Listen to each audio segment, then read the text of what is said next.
Yo, what's up? Hey Todd. How's it going? It's good. I'm okay. Yeah. I'm I've been a little weird lately. I think I told you, right? I mean, you've definitely mentioned it. I know you've been like super like just tired from everything with the games and stuff. Oh no, it's not that at all. It's like semi health issues. Like I'm Okay. fine. I got you. It's just I just been having weird symptoms. Okay. I mean, you think it's just like But an overworking thing because you've been working so much? I don't know, dude. It's just um I think that it's some kind of uh how do I say this? Like a mix. It's a bunch of stuff on top Yeah. of each other, right? I got you. All right, here. I can. I'll pull. Whatever. You said you don't want to know the questions, Van. So like, I got like a bunch of things. Like, I've got like literally 25 different like points here we can talk about. Some of them are like super short, like random like ideas. Some of them are like general. Like, just again, so it's like, how do you feel about like the recent test? Like, the PvP test just ended a couple days ago. Like, how are you feeling about it? Like, do you feel like you guys like accomplished like the goals you wanted to, or you got like a bunch of like good information? Like, what do you think? Um, yeah, it was a good test. It helped us a lot because um we essentially confirmed a bunch of stuff that it was just on theory. But it wasn't 100% what we wanted because we also wanted to stress test the server and there wasn't a lot of people. It surprised us a little bit because Mm-hmm. we could swear everyone was gonna join like independently of what we did, but that Yeah. wasn't the case. I think the PvP tag kind of like scared people away. Yeah. And I think also the fact that I didn't schedule it, I didn't go like, hey, in one Yeah, week I there's get gonna that. be That a that test. definitely was like a big part because like a lot of people like even people that like play the game had like no idea it was going on. They're like, oh, I didn't even Yeah, know there was a test. but it was kind of on purpose for a couple of reasons. The first reason was we wanted to have a slow influx at first, and then we will be like, okay, now we open the gates, and then Yeah, we see like what happens to the servers. But that never happened, and we were like, huh, that's confusing. But it's not an issue. Like we're pretty confident in the server provider right now, so I think it's fine. yeah. I know you guys said one Um, of the big things was like that like delayed the test was you were trying to make it so you could fit like 1,000 players effectively in one area. yeah, like I spent I think a month and a half programming a bunch of optimization to allow Hmm. that circumstance to happen, which is 1,000 players on your screen. Like, imagine there's 1,000 players stacked in one tile. Like that is possible. That would not crash your game. Um, you would be able to keep playing essentially. Yeah. But it never happened in the test. But it did happen to have a lot of people on the screen, and people noticed that it was not lagging at all, which I think is a success. Yeah, yeah, So for sure. I it's know all good. whenever I first played the game, like it's probably been over like a year ago now, the first test, which was like 2 or 3 tests ago. I remember I walked into Basil for the first time and I got like lag because it was loading everything in. And even, Yeah. for the most recent test, like when you had like 20, 30 players like in one area, like there would still be some like sort of like, degradation or like lag for it. But like, and like I said, during the test, I mean, I didn't have any issues. I mean, I will say, I don't know if you guys did anything. Maybe it's just 'cause I haven't played the game in a while, but the moment I loaded in, I immediately thought, I was like, wow, like this feels smoother than before. Like it was never bad before, but I just felt like the game was everything just seemed smoother. It's like going from Yeah. like I recently upgraded from a 60 hertz monitor to a 244. Crazy difference. It felt like that. Like everything was just like, oh, this is like butter. Yeah, we changed a lot of stuff. We changed so much, dude. We changed like the way the physics operates. We Hmm. changed the way the movements calculated. We changed a bunch of stuff to just make the game feel smoother and optimized in a way that um, it can handle a lot of stuff going on at the same time. We had this little testing tool where we could spawn like 2,000 players in one spot. It would be like walking around in a circle, Yeah. and we just did a bunch of testing like that for a really long time. Yeah, just to like see like if it could The take it. number that breaks the game is 1,500. Then it starts going downhill. So like with that testing and that optimization you guys did, I actually didn't have this question down, but I think it's worth asking now. I know on release you guys talked about the servers being, I think, what, as 1,000 player cap. Are you thinking about increasing that since you guys can support more players, or are you still sticking with Uh, that like 1,000 cap aim goal? I don't think. I'm pretty sure that we need to keep that 1,000 cap Hmm. because of the map. Okay, yeah, that makes Um, sense. we did do something that is pretty cool, and I thought I wouldn't be able to do it, but we actually managed to do it, which is the the we managed to make a little algorithm that is able to expand the map. Hmm. So um, we can make the map bigger at any point we want and add islands and stuff like that. So in the future, we can actually expand the map, make the map bigger, and then increase the player cap. Because I think the player cap right now is because of the map, not because of performance. Yeah, that's fair. I mean, because like there are like a lot of areas, even when you get later on, like just having 5 people in there makes the area almost hard to farm, just because Exactly, there's a exactly. limited amount of resources. So even if you can support more players, like the servers can, but the actual world itself can't. That makes sense. Yeah. That's 100%. I could agree with We're that. adding like a bunch of new dungeons and a bunch of new Hmm. hunting areas, specifically so that there's going to be it's not going to be hell when there's 1,000 players playing. Yeah. Like it's going to probably be fine as long as people get a little creative with where they hunt. Yeah, I agree. I do think that was one of like the best feeling parts is you find a new farm spot or just one that's not really being farmed and you start that and it's like really good. I know the first test I played when I was level like 15 to 20ish, one of the spots that I started farming was right outside where the swamp troll is, where the cutlass quest is. Like that little area before it had like like the pestilent stingers and the viscid goblins and all that, and no one was really farming Mm, there. And I found that and I was like, oh, this is. And I sat there and I farmed for like 3 levels and I didn't want to leave the spot because there was no one else there, and just finding those farming spots feels so good. that's Um, cool. but I know you talked about like this new thing that you guys have where it allows you to expand the world, which ties into one of the first things I was going to ask about, which is a roadmap. And that's more so just like, do you intend on doing one where you give some sort of, whether even if it's not specific, this is going to be, we're releasing this at this point, this at this point, just Yeah. here's what we're going to be doing, or that we're working on for the next 6 months, next year, or something like that. The the current roadmap is all in my head, but Mm-hmm. it's also like the plan for like here's how it goes.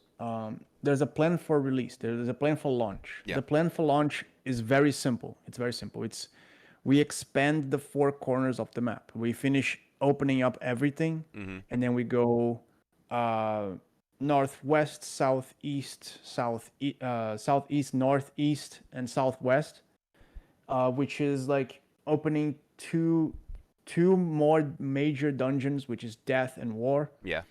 and then I'm going to thicken up, which is what I'm calling it internally. So I'm thickening up the hunting spots, the hunting areas. Mm-hmm. So whenever there's a hunting area, I'm gonna make it thicker, quote unquote. Like there's gonna be more of the same, right?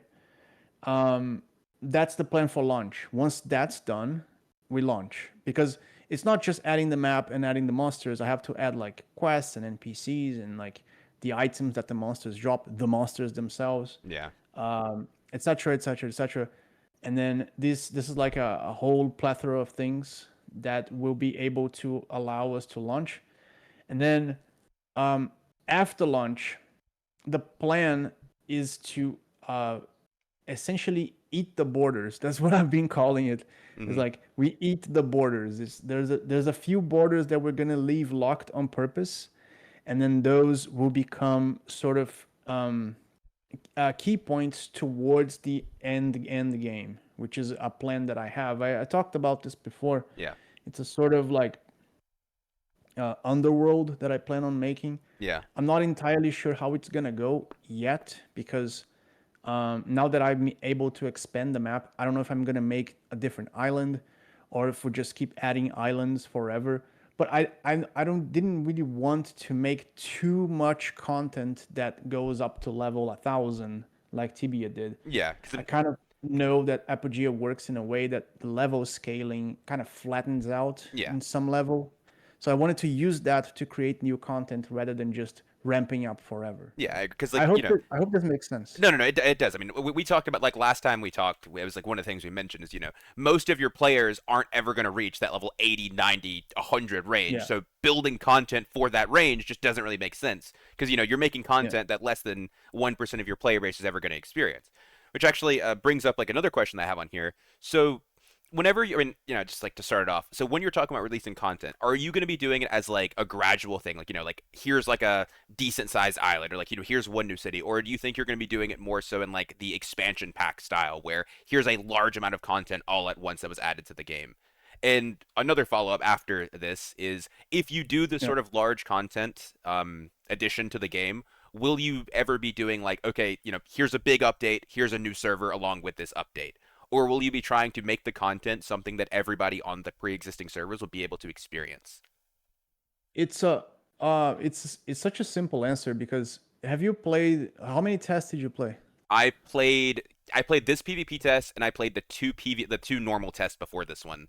So I started Yeah. like I had like a year and a half ago, I think was the first test I played. Yeah, so when you played for the first time there was no dwarf city, right? No, no, no. That was that I played the test before that. That was the first one I started. The Dwarf City was the Yeah. most recent one, and then I started the one before that. Yeah. So there you go. It's like patches are going to be exactly like that. Okay, and so It's like like we if add a are you good? city, and then Mm-hmm. I go back and I revisit stuff, and I change how quests work. I change how NPCs talk about the world. I add more caves and I add more spots, and I go, oh, this quest too easy, this quest too hard, you know, I knew, yeah, I knew and you were stuff gonna like change the White Rat quest line. I knew it was coming, man. that. Yeah, And so like, exactly. if you do that sort of thing, like I said, like, do you think like you're gonna go back like, okay, guys, here we kind of like updated, revamped a lot of stuff. Here's like a new set of servers, like maybe like two or three or something like that. Or like I said, do you think you're going, with the content you make, are you going to try? Because like like let's say the game's been out for a year, right? Realistically, if you Mm, go back and you update stuff for like level 10, level 30, most of your player base that's still playing probably won't yeah. be in that level. So would you, if you did like a large revamp, would you release more servers, after that? Yes, probably. There's two things I'm gonna evaluate when launching. The Mm-hmm. first thing, and I think it's the most important one, is retention, Yeah. right? So I'm gonna look into how the players have reacted to the game, to the final game, to the launched game, Mm-hmm. and I'll be like, okay, like is Apogea good? And, like, are people are they still playing and stuff like that? So if retention is low, in other words, if it failed, quote unquote, Mm-hmm.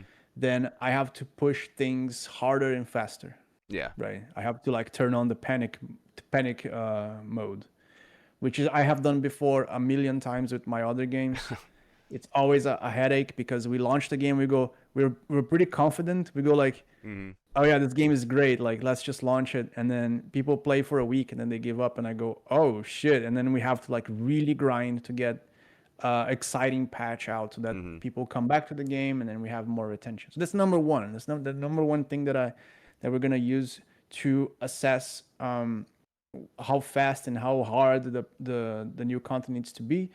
Um, on the other side, so if the retention is good, then I can go easier in both senses, in both speed and depth, which would probably mean that we are going to need more servers, right? Because if Mm-hmm. retention is high, then that means that demand is going to be high, so we need more servers. And in this fashion, the patch will not be as sloppy, right? It will be more thought out. Yeah.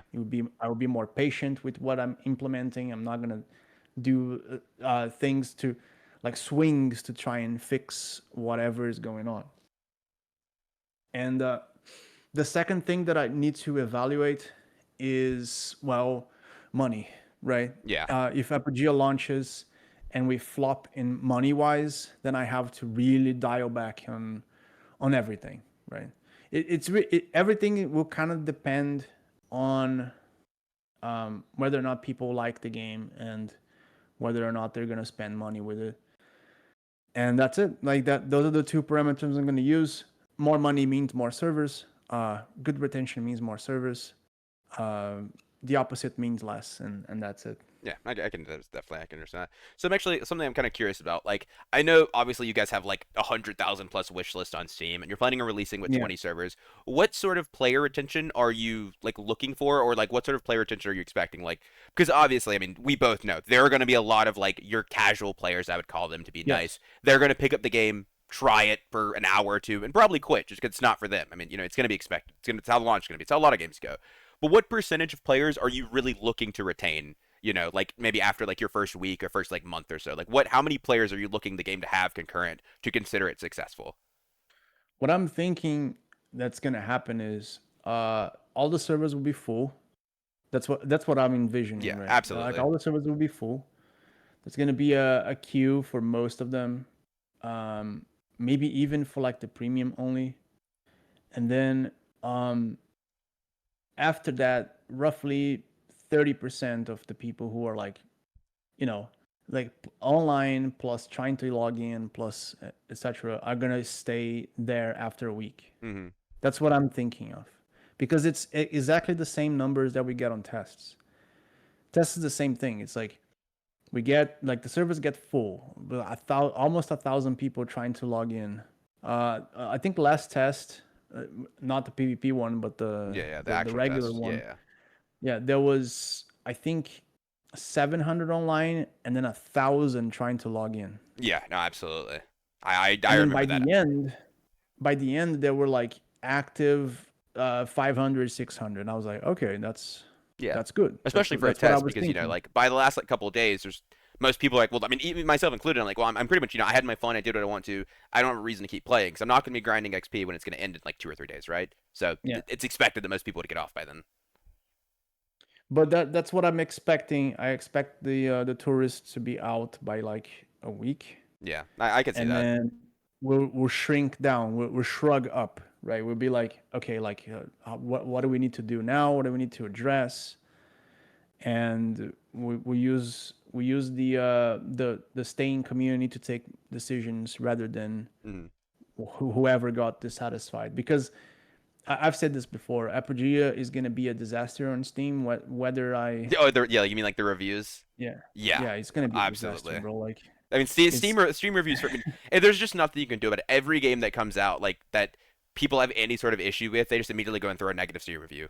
And there are so yes, many games that it gets done to now that people think they can just cry about anything and like have bad Steam reviews, and it's gonna make the game like change what they want. And it just doesn't yeah. work that way. And I know for a fact that most of the community is not gonna like, oh, let's go and live a positive review so that Apogea looks Yeah, good on Steam. Like, yeah, exactly. I'm pretty It's sure most people don't no, care. exactly. I mean, like I'm don't care. now like even my favorite games out there. I've never went left a review on Steam like 5 stars. Love this game. It's always the people that have something bad to say that care enough to say it. It's just how it is. Exactly. And Apogea is very rage inducing, Yes, so absolutely. it's bound to be a disaster. But I think that might be actually a good thing in the long run, because it makes the game more niche, which is what I have always wanted. Hmm. And if necessary, like I said, I've said this. I said this like almost a year and a half ago. I said, as long as there's like 10 people playing, and we can like get on Discord and like organize hunts, I will leave one server up. Like I don't care. I'll Yeah. use my own money forever. And yeah, like Apogea to me is not really a project to make money. Hmm. It's a project that um it's my dream Yeah, it's like project. like a passion It's project. what I Like want to play. yeah, like So it's ideally I it's don't able really to care. self-sustain. But Yeah, it would be it's not. great Yeah, the if it goal did. isn't to come out of this a millionaire. Although you wouldn't be mad about Exactly. it, I'm sure. But still, I mean the we can get some hair the care for you if the that the happens. company wouldn't be mad. They Yeah, would be very happy. yeah. I feel you. But it's very hard for me to say this, but even if I did get it, like even if I did become a millionaire, I wouldn't like um it wouldn't withdraw from what I've created. Yeah. Well, No. my goal is to finish this game, is not Yeah. to No. make Yeah. money. You're doing it because you like it and you want it to be good. I understand.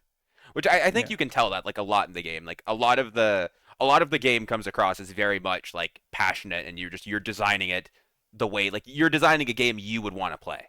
effectively. Like Yes. you can definitely There, feel it there in the was gameplay. one. I don't remember who said this on Discord, but they said like they were talking about the PvP dungeons, Mm-hmm. and then they said some like we were like arguing whether or not it should be PvP locked, and then I argued that it should be PvP locked, even though some people may not participate. And he asked me like, "Will you participate?"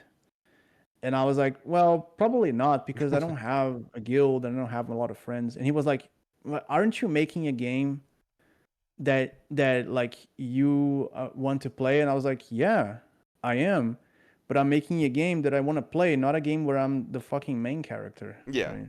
It's like, yeah, like I you know, want to play a game where there is a system that is rough, even for people like me. I don't really care." yeah. It's like, if you're writing a story, you can't go against what you're writing just because you want it. Like if the logical flow Exactly. goes to that, that's what you have to go with. Yeah. You can't just, break that apart because it doesn't fit your own narrative. Which I mean, I consider, I understand that for sure.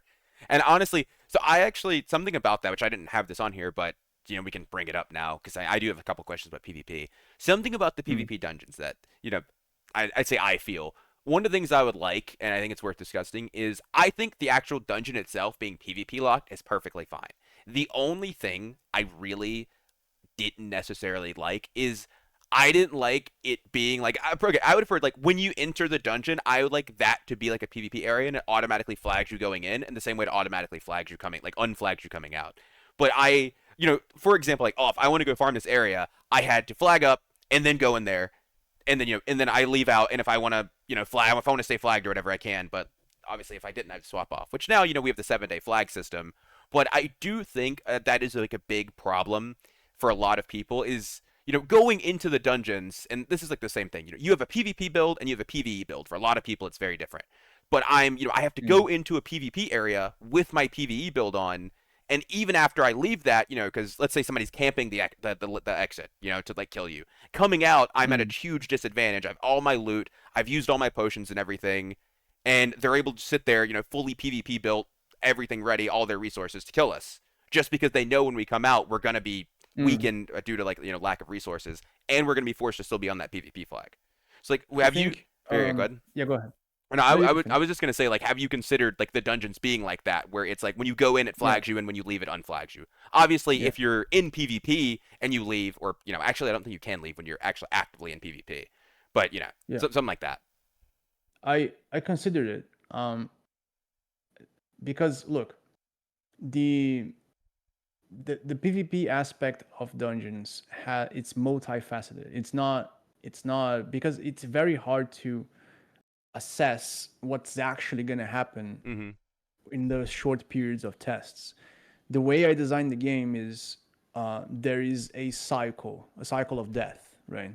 Yeah. And this mortality of the game makes it so that you will understand that you may die, and this understanding makes you take different decisions. Yeah. For example, in old school tibia, we would have a main character and a another character, and in your main character you would not take stupid decisions. Yeah. You would be very secure. You would walk around with very expensive gear. You would walk around with protection amulets. You would walk around always like well, back then we used TeamSpeak, so Yeah. but today people will use Discord. So you will always be like walking around in a Discord call in case you need to call your teammates, so on and so forth. Um, and that's the kind of dynamic I want to bring back. I Mm-hmm. I understand all of the little gaps and how do I say this? The issues that it may create and the frustrations that may arise, but it's sort of intentional, not deliberately, Yeah. but in a way that because I'm following the same structure and the same design of the old school games, it's bound to happen. It's Yeah. bound to have griefing, right? Yeah. And the And griefing you can is already what feel that for creates sure too. this. Yeah, it's what creates the situations where you go, well, maybe I shouldn't go with my main character. I should go with my alt. Mm-hmm. And then if I do go into my main character, I'm gonna bring a blast amulet because I'm like almost 100% certain that I'm gonna die, Yeah. and so on and so forth. It's kind of by design. but not really, right? It's just because I follow the modes, and the modes always create this, and it's Yeah. something that I have sort of learned to appreciate. I know that it's easy to say, "Oh, you created the game," but like I said, I'm not probably not even going to participate in PvP dungeons, Hmm. even though I really want to. But it's something that I appreciate. I appreciate the high level of risk and the high level of reward that would probably create conflicts and wars, which is what I want. I want this kind of depth to the game, which is what I'm betting on giving Apogea longevity. Hmm. And without it, it's probably gonna be frivolous and artificial. Yeah, I feel you. I mean, I can accept like the when you're PvP flagged and like you have that higher risk, like you obviously take safer decisions. Like myself, like when I was PvP flagged, one of the things that I normally something I would normally do, I would go farm grizzly bears, and like the grizzly bear spot, you have to go down like in their Mm. little holes, and you're in a very tight little area. When I was PvP flagged, I'm not going down there. Because if I go down there, I kill a grizzly bear, I'm fighting a grizzly bear, and then two other people come down there on me like PvP flag, I'm just gonna die. That's just how it is, most likely. Mm. So when I was flagged up, I wasn't gonna go in those areas that was I was way more likely to die at just because you have that much higher risk of people coming out to hunt you and that sort of thing, and like you just lose way more items. So I can definitely Mm. feel that 100%. Yeah.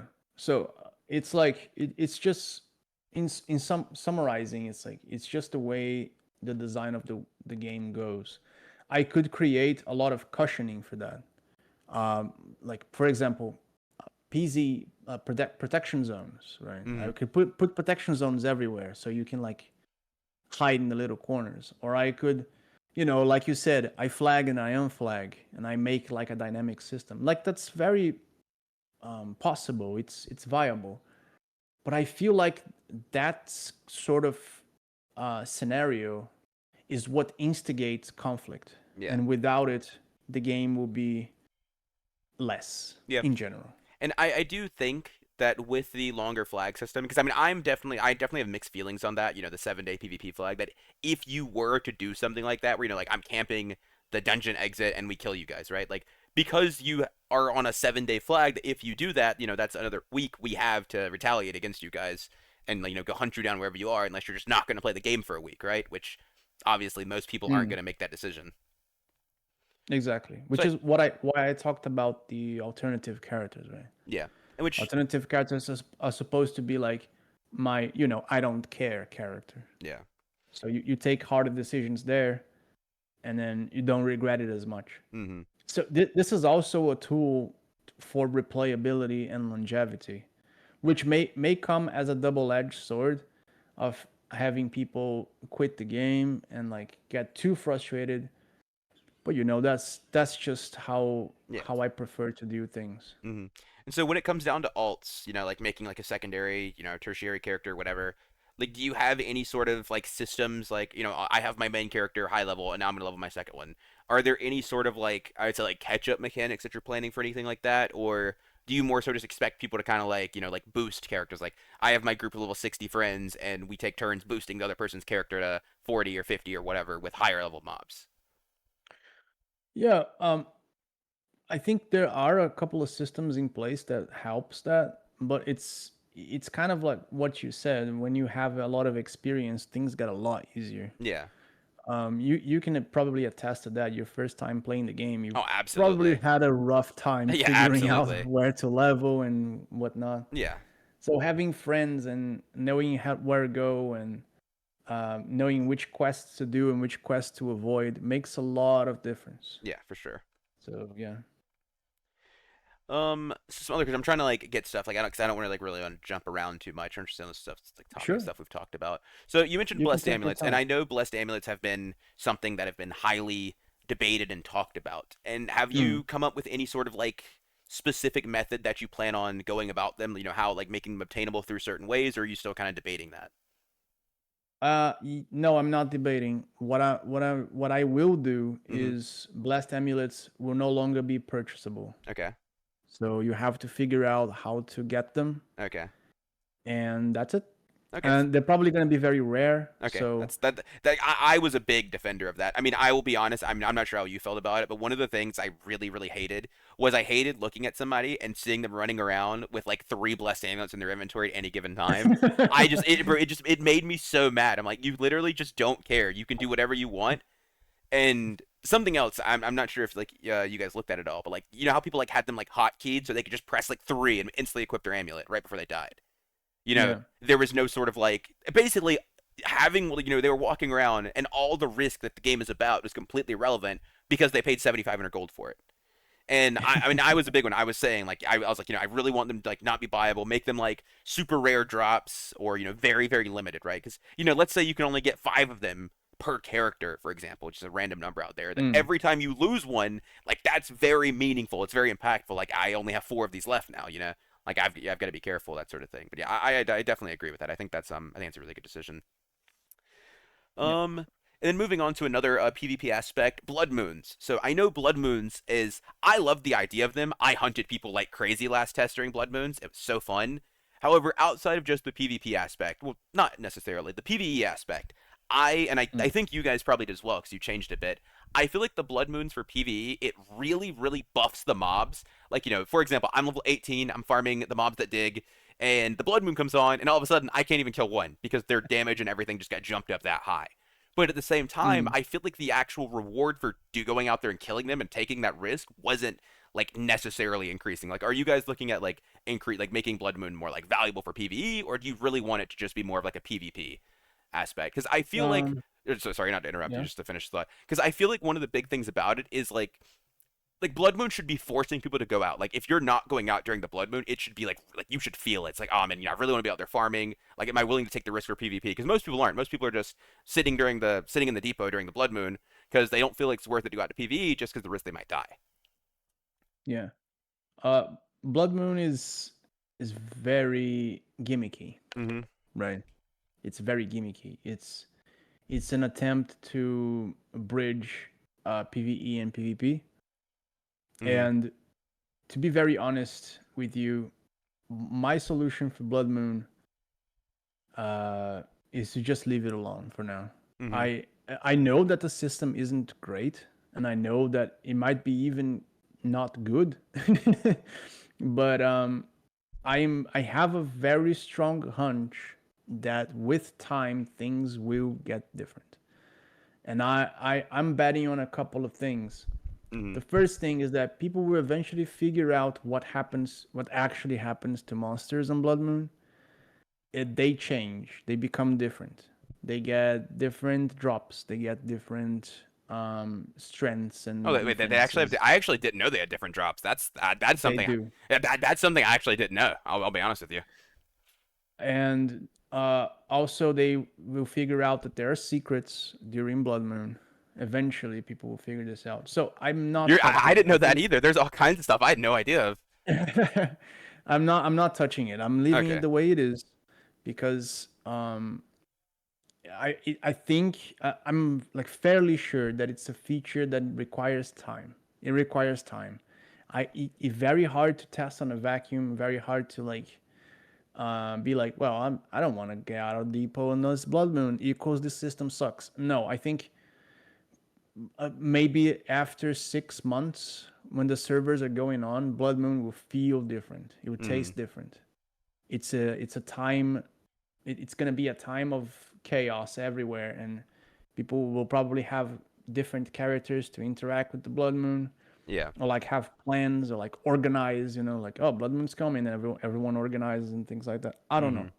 I'm leaving it the way it is until second notice. Until time has passed and it still sucks, then I'll Yeah. change Until people it. like, because like really right now, I mean, like what you're saying is like people have literally only scratched the surface of the Blood Moon. They're seeing it as like a PvP event. People Yes, don't realize that there's a lot more to it, which myself included. I didn't know there was more to it than that, which is obviously that there is. adds like an extra level of depth that most people don't know about. And then my only other Yeah. recommendation, that I was going to speak about, just to have it here, I feel like it's worth mentioning, is just like Blood Moon specific bosses. Like I don't know if you played Terraria, but during a blood moon there are like special like unique enemies that only spawn there. Like if you had like a boss, like just like the alpha wolf and the brood mother, there's like a boss that spawns in an area that's just only during the blood moon, and it could be like like a raid boss style thing that has like specific cool drops. But obviously, maybe there already is, and we just haven't found it. Who knows? I mean, honestly, at this point, I mean, that just makes me like what excited to go like look around. Like, I don't want to kill people anymore. I'm just go searching. Yeah. I can't reveal Yeah, exactly no, what no, it no, is, no. I obviously, would, no, no, I wouldn't want you to. I'd want to figure it out. But yeah, that but it's already is there. like, yeah, no, that already is a lot. Because I mean, there's so many things in the game that I've seen that I'm just like, you know, I know specific. There's a door, where the new bandit area where like the whole bandit boat is. There's a door and a portal, and I don't know what's in there. And I've asked everybody, nobody knows what's in there. And like, I just want to go to that door now. I don't know if it is. I'll probably go there and it's still locked. There's probably a key hidden somewhere. It's the same way like the conquest dungeon was, which I'm sure you guys watched us run around that conquest area forever, and we're just thinking, there's no way these guys are this dumb. Like we're like killing each other on the tower. We're like sacrificing the lamb, and there's just a key just hidden, just waiting. But it's Yeah. it's so funny. Uh, but moving on to some other things. So, one of the big things you talked about, I don't exactly when, but recently was the gear, like the forging system, and you mentioned higher rarity gear potentially not dropping. Have you guys like planned on going on with that idea? Like, I think it was like maybe like epic and legendary tier items just wouldn't drop anywhere; they'd only be obtainable through forging. Yeah. What we decided on, like right now, what we decided on is very rare items cannot have rarity. Yeah. So it's either right. It's either items have rarity and they're not very rare, or items are very rare and they don't have Hmm. rarity. So So like for like the example, boss drops, like like the onyx armor or like the pestilence sword, that sort of thing. exactly. They're Hmm. always going to be common, so that well, the reason is longevity. So I Yeah. don't want people to loot a legendary onyx armor by Yeah. luck on day one. Yeah, and So it would just be the most insane. Yeah, obviously, and especially one of it'd the be big things about those crazy. is those items usually have negatives. Like the Onyx armor has minus move speed, but if you got a legendary, it would have like +2 or +3 move speed while also having a billion armor, and it would just obviously the most broken thing ever. So yeah, I could see that. Yeah. So yeah, that's the main reason, Hmm. and also because I feel like it adds a new layer. It adds a new layer of progression to the game. Hmm. Like there's gonna be people slamming winged boots Yeah, to get absolutely.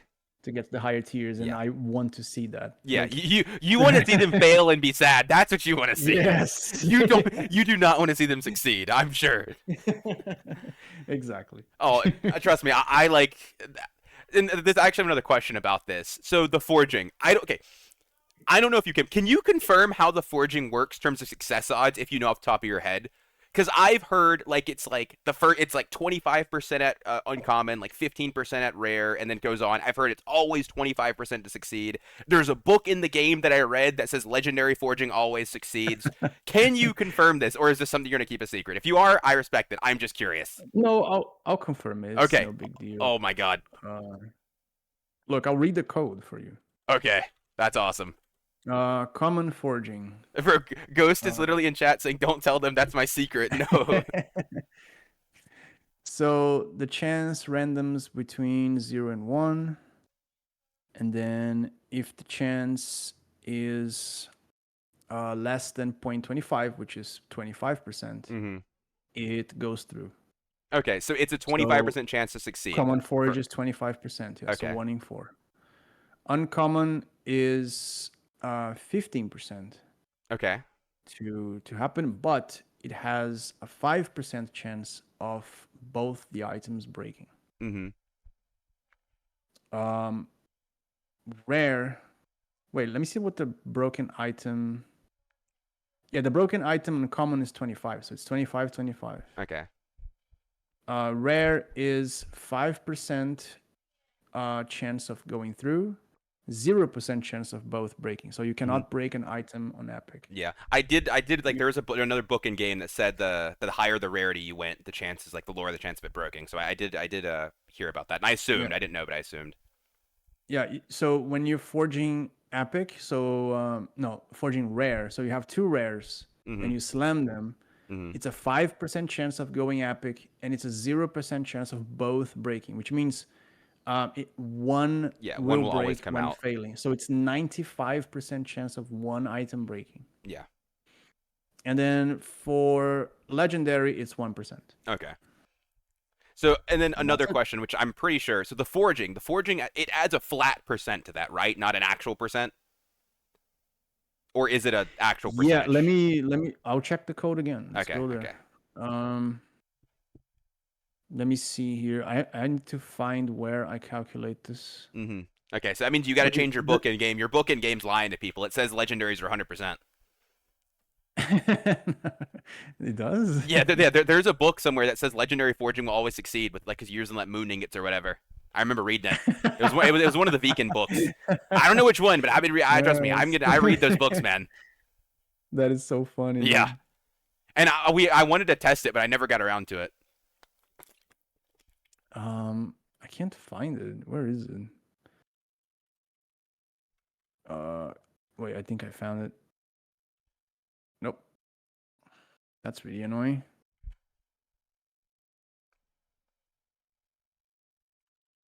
Mm, Wait, is this it? It's like the code is very complicated, Yeah, no, and I I can don't trust. know I can why. understand.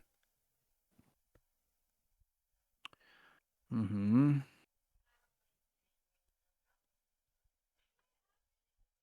Ah, I found it. Okay. Okay, so what it does is it gets how many quests you have, Mm-hmm.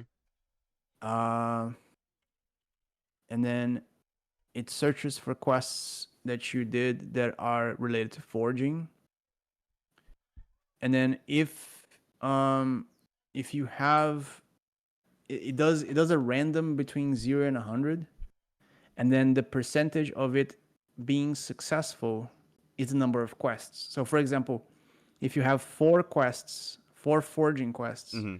then it's a 4% chance that it will double the chance for forging. So Okay, so it's a okay, let's okay. make an example. You you That is so you slam confusing. two rare No, items. no one would have figured that It's a out. 5% chance of going epic, correct? Yeah. And then let's suppose you have 5 quests. Then Mm-hmm. there's a 5% chance of it being 10%. Okay. Yeah, that is confusing for that. I don't think anyone thought It that's is how it very worked. confusing, Yeah, yes. I don't think anyone thought. Okay, so which leads into another question. So, do you have any intention on like making the professions like forging more in depth or adding like profession gear, right? Like, like a blacksmith's apron that gives you an extra level or something in the forging quest or in the forging level. That's kind of cool. I like that. Because like I mean, Um, one thing in a lot of yeah, games like MMOs is people love like they're like you have like your PV or I said your PV players like you have the PV players and like some people are just like they just love crafting, they love professions, they love going out and getting resources, turning them into items and all that sort of stuff. But just yeah. adding, cause I mean, even if it's not super crazy, but with how minimal I guess you would say the chance like the returns are on like a legendary, you want to like absolutely maximize your chances as much as you can. So there are people that would go out there and they would farm their 1% blacksmith armor off of whatever it is to increase the odds however much they can, and they would enjoy it too. I mean, it's something they'd love. And then for Mm, something like the blacksmith quest, because some of them are very very crazy, like the epic brass plate, which later on will be a lot easier to get, but early on very hard. And you're trying to like funnel everything into one person and have them do all your forging, like the guild forger, for example. And then you like mm. farm the armor and you give all that armor to them and increase their odds, that little bit more. Yeah, it's an interesting idea. I think I might be supported in the code, but I'm not Mm-hmm. entirely sure. Though I like it. I think it's a cool Yeah, idea. yeah. I mean, obviously, I don't know how the code works, but like just have it. For example, like if you have like you could even make it so like to get the armor, it completes a quest, right, or something Mm. like that. I don't know, but I'm not a designer. I just play games. Um, okay, so moving on to some other things. Actually, I guess another this is more like specific, like really specific. I know one of the things that was also talked about was specifically broadswords, right? Early game broadsword, you had access to it from the chest with the cave trolls, and then you also had access to it because it dropped off of please. And I know you Yeah. talked about changing that. Did you ever objectively decide what you're going to do with that? Because another thing was like, the rarity of items, like because if you can't get higher like rarity items drop, because one of the strongest things about Knight for their early 1 to 30 gameplay was they got a broadsword really early on. They either got it from the chest or they dropped it off a plea or they bought it 500 gold, whatever, and they just sat there and they farmed pleas for 20 levels, and eventually they were going to drop a blue one or an epic one or something, and they just kind of like hard carried off of that. Like, did you ever decide to like Yeah. change anything with that, or anything along those I lines? think I'm leaving the plea drop the way it is. Mm-hmm. I think it's kind of cool. I don't know. There's something funny about a plea dropping a broadsword. Yeah, that's fair. I can see that's Like, fair. and yeah, I guess pleas are gonna be very disputed. Mm-hmm. And I but know at that, the, like the the quest, yeah. Go ahead. yeah, go ahead. No, you're good. I think the quest will probably change. I'm not entirely sure. I I think it's way too accessible. Like I've seen people are cheesing it, and the cheesing is way too easy to achieve. Yeah, like I So I mean, want it to be a little different. yeah, like there's videos of the guy like walking through their level 5 by himself, opening both levers, walking in and getting the broadsword, and walking out, Yeah. just pretty much for N- free.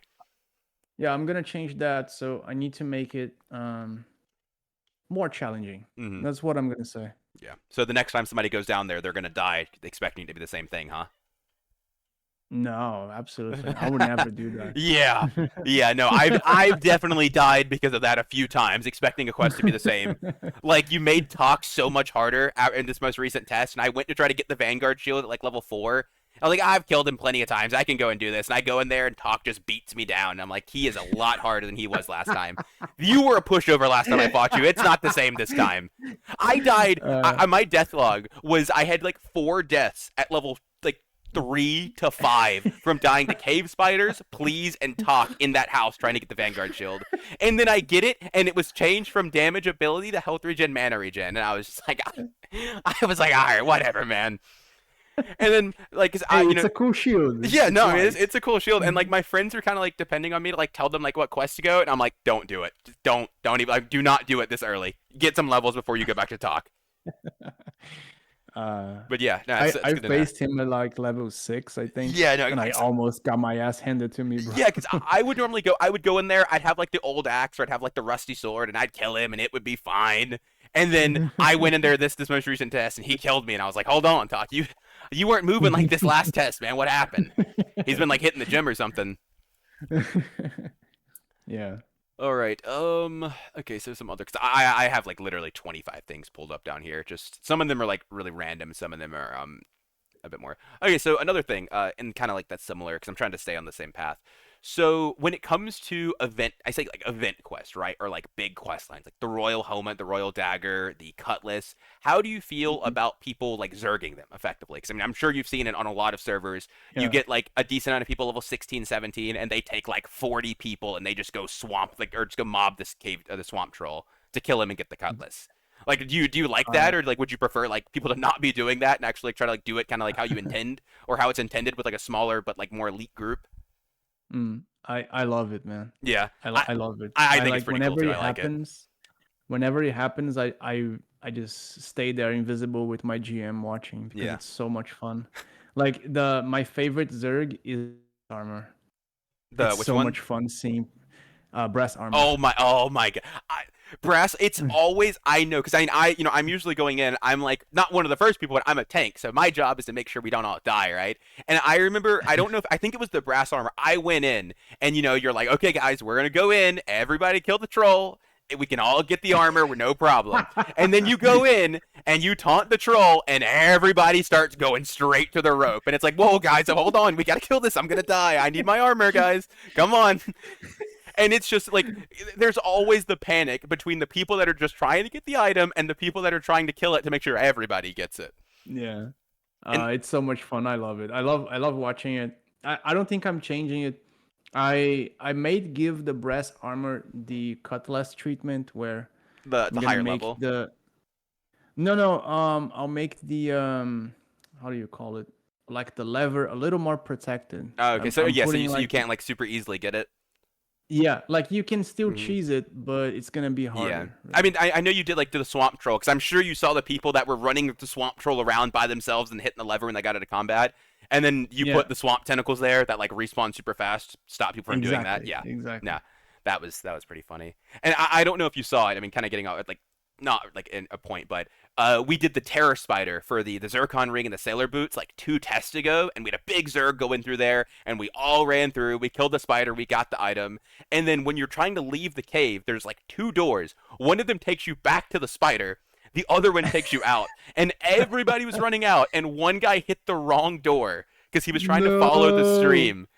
And he was just sitting there standing on the door looking at all of us. And we were not going back in for him. And he was just like, guys, please. Guys, I was looking at the stream. It was delayed. I took the wrong door. Yeah. He said, I got an ad. That's the funniest thing, Yeah. dude. And we were He's just just sitting looking there. at you like, Yeah, please literally, don't he was just standing on the die. other side of the door, just locked in, and we weren't going in there to get him. And we're like, bro, if you run fast, maybe it hasn't respawned. Uh, He did not make it through. that's so sad, Yeah, man. no, no, it was That's just so because like he went through the door and everybody just stopped and looked at him like, no, like what are you wrong? It's the wrong door, man. sad. Oh, but like moments like Uh, that are like just it makes it just I love it. It's great. And there's also like like the Euler's pants quest. Something that I think is really funny is the people that tag along that have no idea what's going on. And then there's a level 15 door. All the level 15s run through it, and everybody else just sitting there clicking on the door like, guys, why can't I get through? Like, what's going on? And it's stuff like that. I mean, I love it. Like obviously, like I mean, I think the Zerg, it's like people aren't doing it like the way it's like intended, but it has its own fun. And I love community events like that where everybody's trying to do something. I think it's really yeah. enjoyable, and that's some of my It most it fun, my favorite things. it was kind of intended actually. Yeah. Like when there's a bunch of quests that I designed like, like what happens if there's 100 people here? Yeah. And then it's like because when you when you think like, oh, I managed to cheese a brass armor, it's like, yeah, but when you level like 40, that doesn't really mean much. Yeah. But you're gonna So remember this like that moment right there with the guy with the terror spider. Like exactly, I'm gonna remember yeah, that two, 3 tests later, and because it's like a funny exactly, moment that's only gonna happen in that situation. exactly. So it's just fun. Like I'm not removing the fun part of Yeah, the game. I I think agree. it's cool. And so talking about those type of items, I put a suggestion in the thing. I don't know if you saw it or not, like yesterday, and I might have mentioned it in a thread that you might have saw. But so a lot of quests, like the Cutlass, for example, or the Royal Helmet, they give items that are very good for that time. However, they're also Mm, and they end up being items that you can farm later, like Cutlass off of the Berserkers, Royal Helmet off of something that I don't remember, maybe the Amphitheater. I don't know, mm. but what do you think of the idea of making the quest kind of like NPC items, where you mentioned earlier specific items that have locked rarity? So like instead of just like a cutlass, it's Razabar's Warren cutlass or trusty cutlass, something like that, and maybe it's like slightly better than the normal cutlass, but it also can't be Mm. upgraded. So people like and cause I think one thing is it's kind of like like the LARP part or like the role play of like, oh, I did this thing for this NPC and they gave me like their personal item for it. Like Selin gives you like a scarf for turning her books in. Mm. And I mean, it's cool, but for the most part, you're probably just gonna throw it in your bank or throw it away because you don't really need it. It's And if you need a it's scarf, you can get crazy one. that it's crazy that you're suggesting this because I'm just gonna show you something. Oh, Don't he's tell linking. anyone, Oh, okay? don't. Okay, 1 second. I won't tell anyone, bro. Don't worry. It's like um Yo, sorry it's guys, hold crazy that. that you're suggesting this because I thought about it. I was like, wait, I need to do something, and then I did this. I don't know if you're gonna notice. Let me take a Wait. screenshot of the actual cutlass, Okay. and then you tell me like what do you see different. So on the left, Yeah. let Or me let if me you're send you streaming, by the on way, your if you're, view. I don't know if you're streaming, but if you, or you, I can't. You're not streaming or anything. Yeah, it's fine. Just don't tell anyone. Yeah. Oh no, no, I'm saying like you're Like, not streaming. So if you're, oh, okay, you're sending me a screenshot. oh yeah, Okay. I'm not streaming. Okay. Oh yeah. Okay. Yeah. Like Like on so, the like something like that. Like that. That's what I was gonna recommend. It's like make it something different. That's like, oh, that's from this specifically. It's not just like every other item. Yeah, like I did this, and I'm not gonna spoil anything, Yeah. but the on the right you have the regular cutlass, Yeah. and I fixed it, quote unquote. Yeah. Because I the don't know if handle you was on can the wrong tell. side.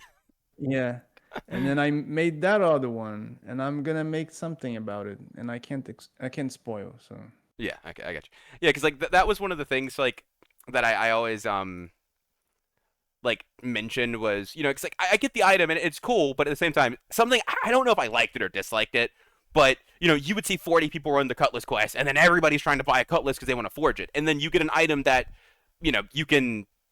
It's just like it's way better than an item you normally have access to there, and it doesn't have like any like uniqueness. Like it's just a Cutlass, right? It's not Mm, Razabar's Cutlass or something like that. And there are like a lot of items you get like that, like the chainmail from Balder, or any sort of like leather armor you get from any random NPC, the Gambeson from the chest. All of those are like items that like it's cool to have because saves extra 150 gold, but it's also just, oh, I could go farm this or I could go buy this, right? And it doesn't have like any sort of like uniqueness, even if it's something like, oh, this item has one more health regen, or this item has one MP regen that it didn't have. The Cutlass has one more damage, something like that. yeah, But yeah, I it's mean, gonna be something like that. mm-hmm. But I can't spoil. But Yeah, no, that's fine. I mean, that's fine. I think we kind of had a sort of how do you call this? I don't know how to say this in English, but it's like we had a transmission, right? We thought about the same thing Yeah, in yeah. a vacuum. Yeah, I got you. I mean, it makes. I mean, it makes sense. It's definitely like not like the craziest concept. So, talking about that sort of specific gear. So there is an item that has been data mined for a long time, and I'm sure you know what I'm talking about, the Ring of Yeah, Fire. And I'm not going to the ring specifically of ask fire. you anything about this item, unless you're willing to tell me if it's real and how do I get it, specifically me and nobody else. But are there going to be any like one of one items where, because I know this was something that was mentioned before, just like, or some sort of like secret unique item that you have to do some crazy thing to get? Like the royal helmet for like, or the royal dagger is kind of already like that, where if you mess up, or Mm, the royal helmet, no, sorry, not the dagger, the helmet, where if you do the the quest helmet, wrong, yeah, you lock yourself out of it. But yeah, but are there going to be any items that are like, I have this and nobody else has it? But if I died or something like that, it drops it and the next guy carries it on. Kind of like the One Ring for, I guess, and like if you ever watch Lord of the Rings.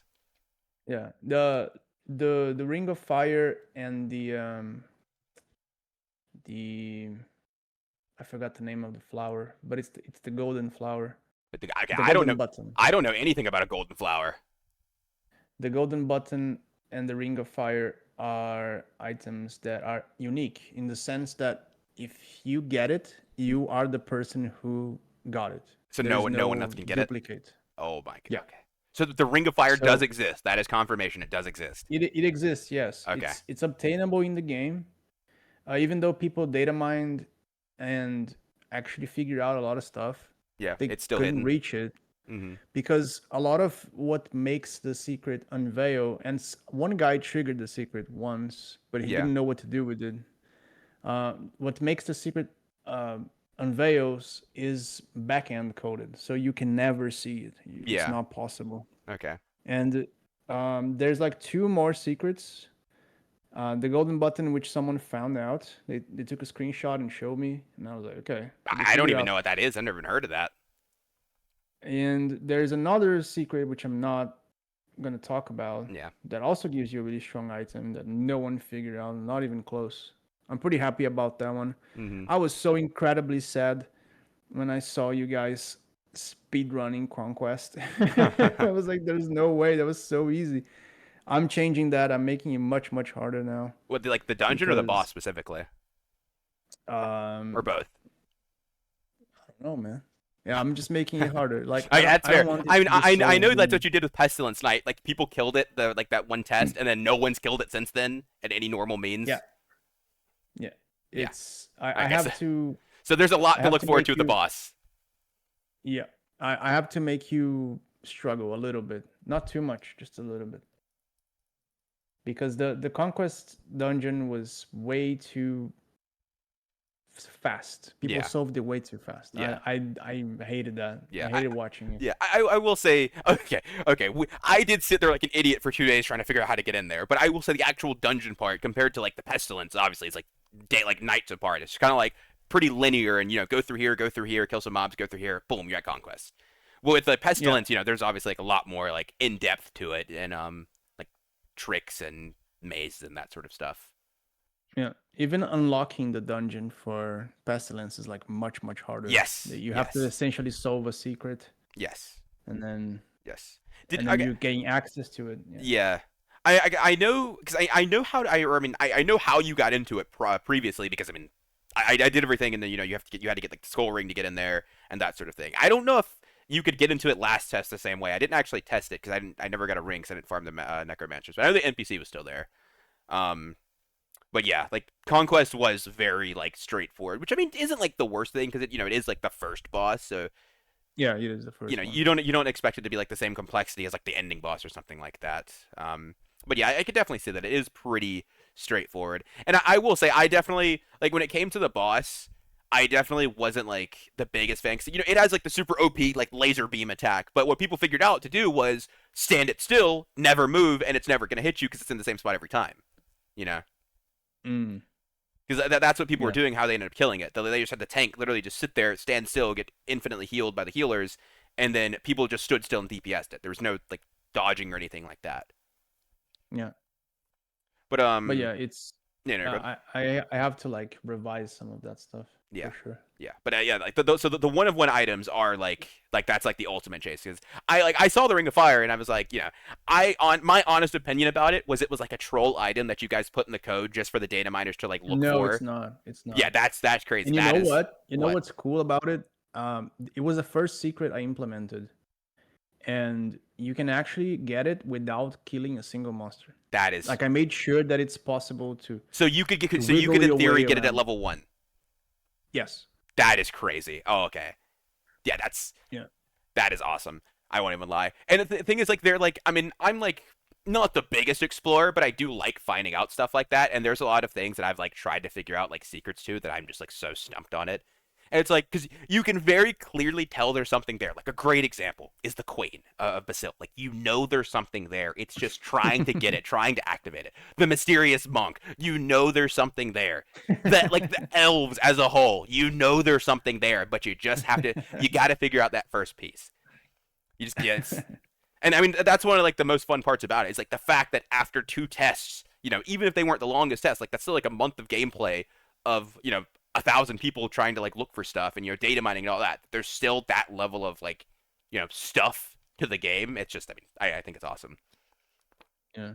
A lot of people they didn't know about the white rats up until I think the second test. Yeah. Like the Yeah. second or third test, people like, oh, there's a really important quest line that we missed. Yeah. It's I mean, yeah, it's just stuff like, 'cause I mean, literally any random NPC you could talk to could just have some text that starts the craziest quest line that you have no idea about, or that gives you like a crazy, access to like an item. Like, this it was the same way with the female goblin or the rat, Yeah. where once you finally unlock it, like, oh, all of a sudden we have access to Conjurero now, which is the best spellbook, or like it makes rogues come online and has like the best spellbook for them, stuff like Yeah. that. It's same as like farming like random item like random mobs and they just all of a sudden drop a crazy item that you didn't even know they dropped. And it's like, oh my god, like this is the greatest thing ever. It's awesome. So another thing, something I mentioned to you last time. I don't know if you like thought about it or like had any like decisions. Was like the content level cap, like for conquest, right? Like you're level capped at 35 until you beat it. That sort of thing. If I don't know if Yeah. you remember, but like, have you thought any more about I that? remember Like, that, yeah. Um to be honest, I thought about it a lot, mm-hmm, but here's the thing. There's definitely like there I did a lot of stuff towards the game, mm-hmm, towards the progression yeah, that makes me question whether do I even need this, mm-hmm, because I have this philosophy which might be a little toxic, but it's a philosophy that I've followed, that I try to follow as much as I can, which is why I was so pissed. I was very pissed. Like I didn't tell anyone. I mean, I kind of did, but it's like I was very angry when people asked for loot protection, yeah, because I don't like when I have to band-aid my designs. I mm-hmm. hate it. I hate it. It's like it's admitting defeat. I made a design, and then I have to make another design on top of the design, and So I think by loot that's protection, do you bad. mean for PvP or PvE or both? Just in general, because loot was free for all, Yeah. independent, right? And then I liked it. I liked it. I didn't really care. Oh, I can steal someone. Like I don't Oh yeah. care. I mean, I Like, won't I lie. never I did it cared. all the time. Like when I was in a farming spot with somebody else, I would ninja loot them quick. And I mean, after you looted 10, 15 of their bags in a row, they generally left the area because if they knew they weren't going to get any items, they would move on the area, and it felt great. I will not lie to you. It felt fantastic. The only thing I Yeah, disliked about that, I'll say, is like the raid bosses. You have 30 people trying to loot something, and it yeah, was that one was bad. Yeah, I yeah agree with you. But the regular loot, I didn't really care. I don't know why. I know that it's a grief-inducing thing, but it's like I didn't care. Either way, it's just a philosophy that I have, which is I don't like to patch systems. I don't like to put systems on top of systems. yeah. It it pisses me off because it shows that I didn't think before making something. And loot was one of them, and I think level progression can't be one of those. Hmm. Like I thought about pretty much everything. I thought about the like playing for too long sessions, which is why I added faith. I thought about, well, what if I don't want to kill monsters all the time, which is why I added experience on quests.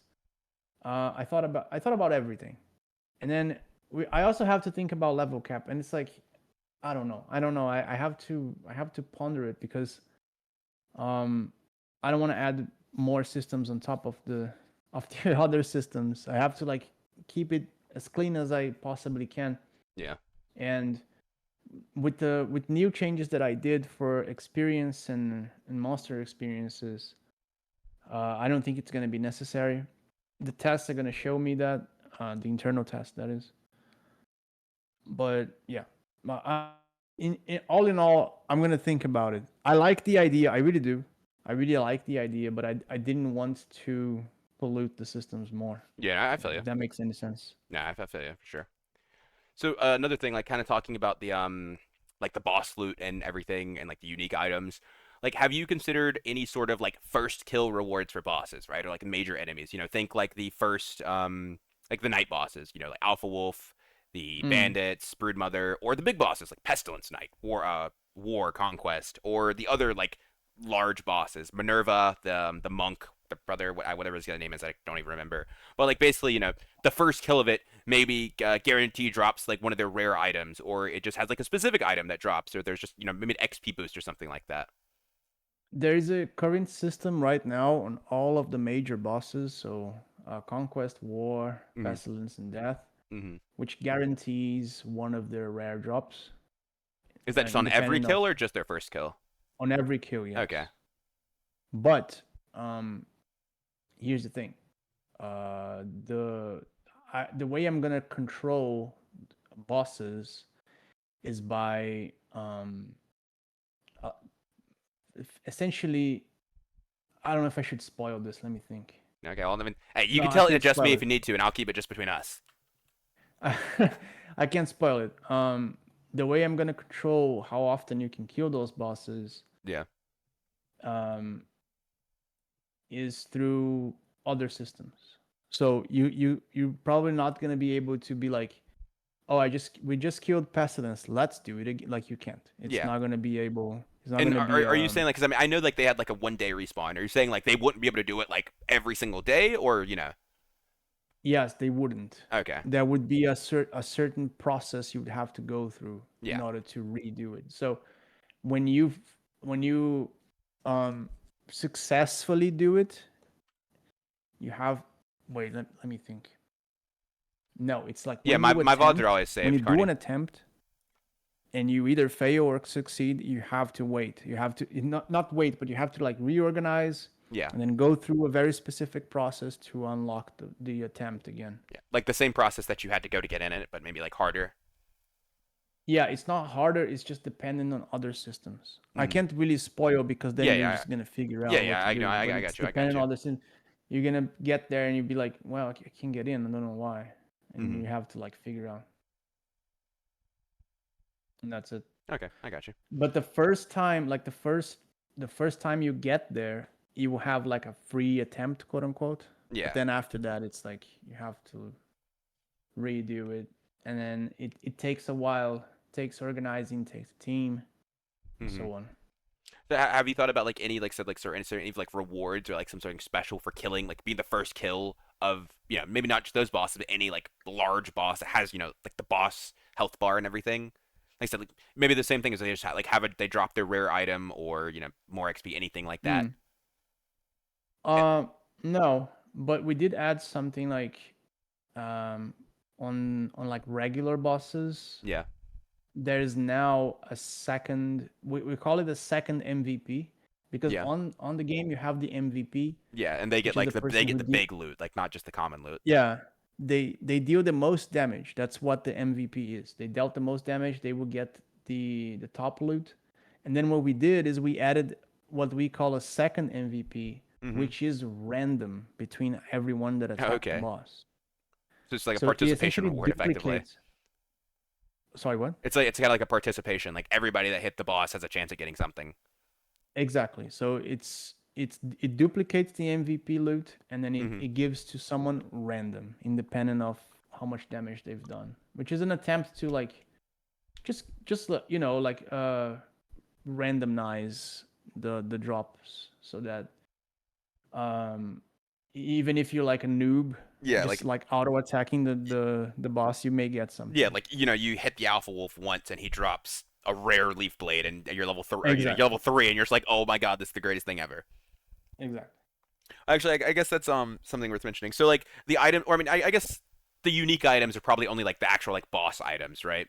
Not like Leaf Blade or like the plate shield off the Broodmother. Or would those like are the unique items going to be dependent on the item itself or the source that it's coming from? If that What makes do you mean sense. by unique items? Like we talked earlier about like the rarity of items, right? Like Yeah. the more special items, they're only going to drop at a static rarity. Like they won't, you can't Yeah. like get like legendary versions of them. Is that going to depend on the item itself or where it's coming from? Because like the Onyx armor, for example, can drop off of Pestilence Knight, but it can also you can get the legs off of like the Great Lintworm. Are they like? That's a good question. It's a good question. Mm-hmm. And here's how it's gonna work. Um, there's a very specific point in which the percentage chance of the item drop in relationship to its power um, indicates that it's not supposed to have rarity, Okay. and it applies pretty much everywhere. Like I haven't found a situation where it's like, oh, in this case, winged boots can have like no, it hasn't happened, Mm-hmm. and it's across the board. Like winged boots, it was never gonna have rarity. It doesn't matter where it comes from Okay. because of the way it works. And so something else, like we just talked about the bosses, like when it comes to, like the MVP loot, and I mean the second MVP loot kind of plays into this, to benefit them. So right now it's just based on the amount of damage you do. Is there any sort of plans on fleshing that a little more, maybe making like how much damage I took, how much damage I healed to potentially like increase your MVP rate, or is it just damage and then the second one is really for everybody else? Um, no, it's just damage. Yeah, Okay. I can explain why. It may sound like very stupid, but it makes a little bit of sense. If um if you if you spec non damage, like you're not DPS, Yeah. and you like you go, I have no chance at getting MVP ever. My counterpoint is that if you're not specking into full DPS, that means you're probably playing with someone else that does, Yeah. right? The game is online, so you need a party, you need a friend that does have DPS, so that you can team up, kill the boss, share the loot. That's pretty much the what I expect you to do. Like if you like turtle play, quote unquote, like I'm a tank and I play alone, then you kind of have to accept the fact that those kind of things will not work out for you. Yeah. And like like if you're playing that build, like you expect like the person you're playing with to do DPS to get the item for you. Yeah. Mm-hmm. No, but I mean, like, if you're solo, you have no friends, and you're Yeah. playing a Yeah, like tank yeah, that does no that's just on you. damage. Like you're the build you're playing. Yeah. Like it's like if you're playing Sword and Shield Knight, you expect to be clearing slow and that sort of thing. Yeah, I mean Yeah, I can see exactly. that. Okay, also so Joey, just for That, clarification here on this, so the items that don't drop at rarity, can you upgrade them on an anvil, or are they just all like? yeah, you can. Oh, okay. So they can be upgraded on an anvil. They just can't drop at a higher rarity. Okay, that Yeah, is exactly. okay. I I got you. want the I want the, I want it to have progression, Yeah, right, to you want to achieve watch people those delete their items. rare items. Yeah. Now listen, man, we all know it. There's no shame in saying it. I don't blame you. That's gonna. I love watching people. Like when I'm watching somebody hit the anvil, I'm hoping I see the poof. I'm like, just don't let me hear the tink tink. Let me see the poof. Exactly. Yeah, okay. So okay, so that's very like that's very relevant just to clarify. All right.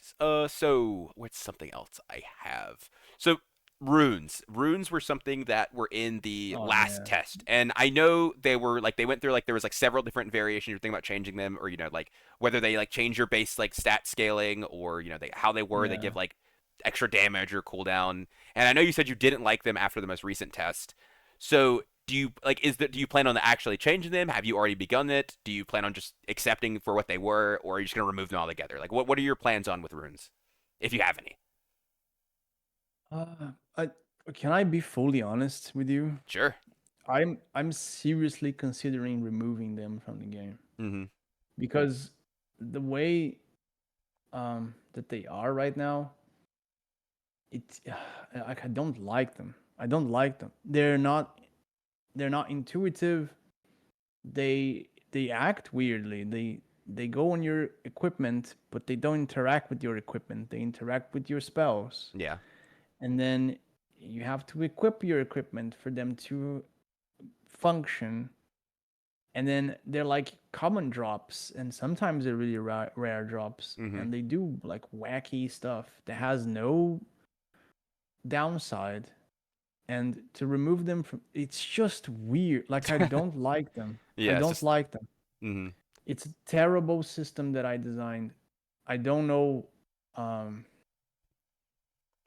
I do know why I made them. I made them because I wanted it to act as a swapper. Like I wanted it to swap things. Yeah. I wanted Leave it like a to be meaningful like, change to like how you play your character. hey, yeah, I want it to be like, oh, I'm a fire mage, and then you put other fire runes in your gear, and then Yeah. you go fire build.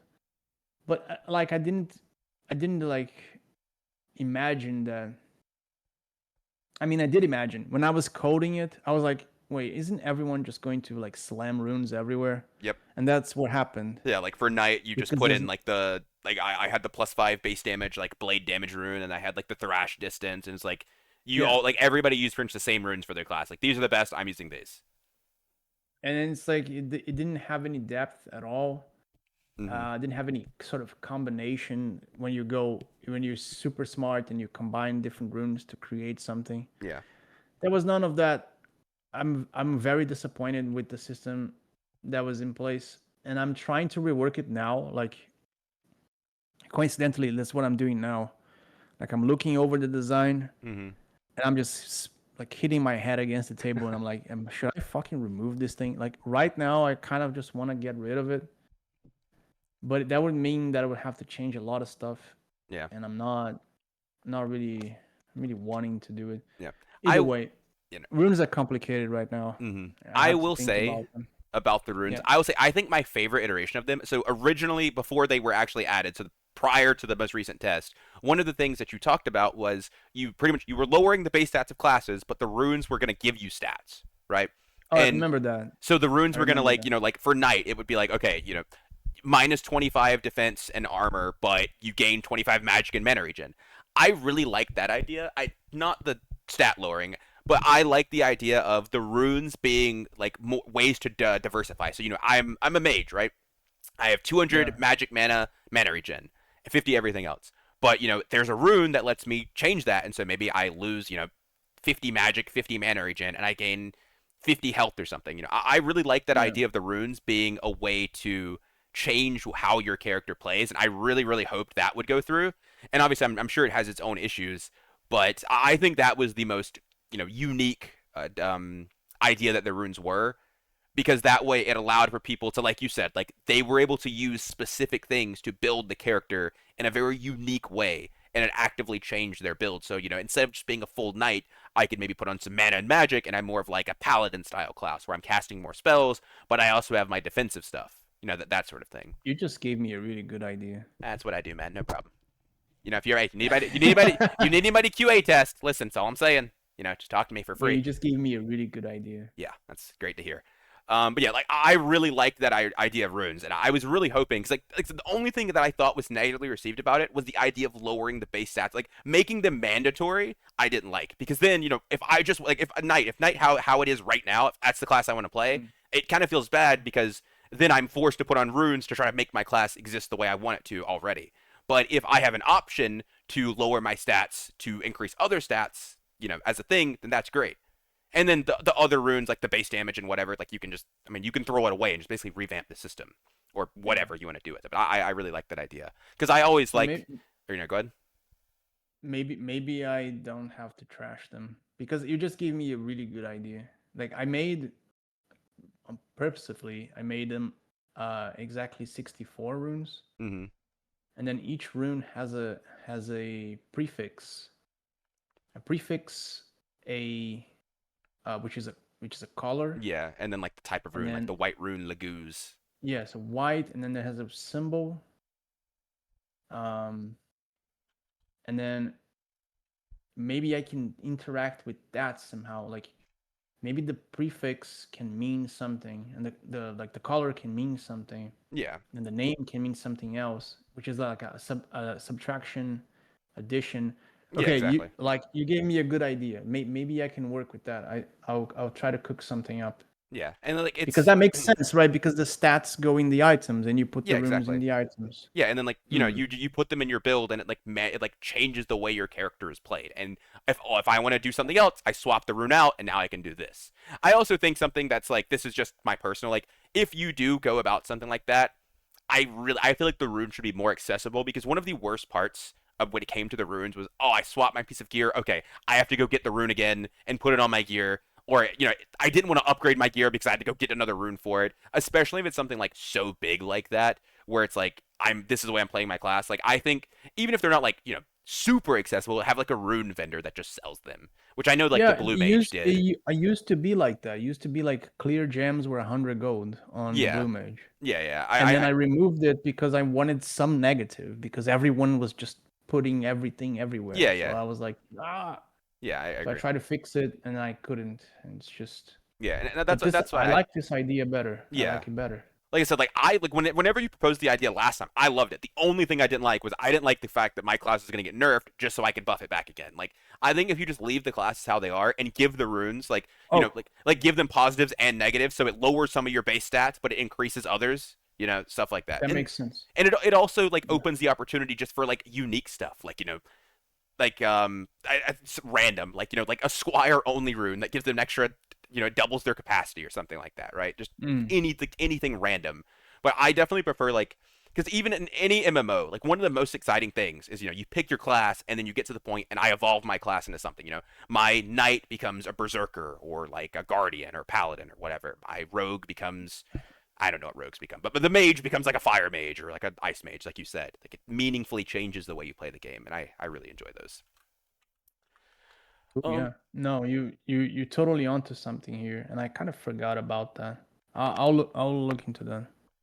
yeah, no, like I said, that was something I was really excited for, and I didn't dislike how they were before, but they were very one dimensional, and they didn't like I said they didn't Yeah, change like gameplay a lot. It was just I I do I more damage now. thought I thought they would create something. They would create a dynamic, but it didn't. It was just like flat. It didn't really do anything.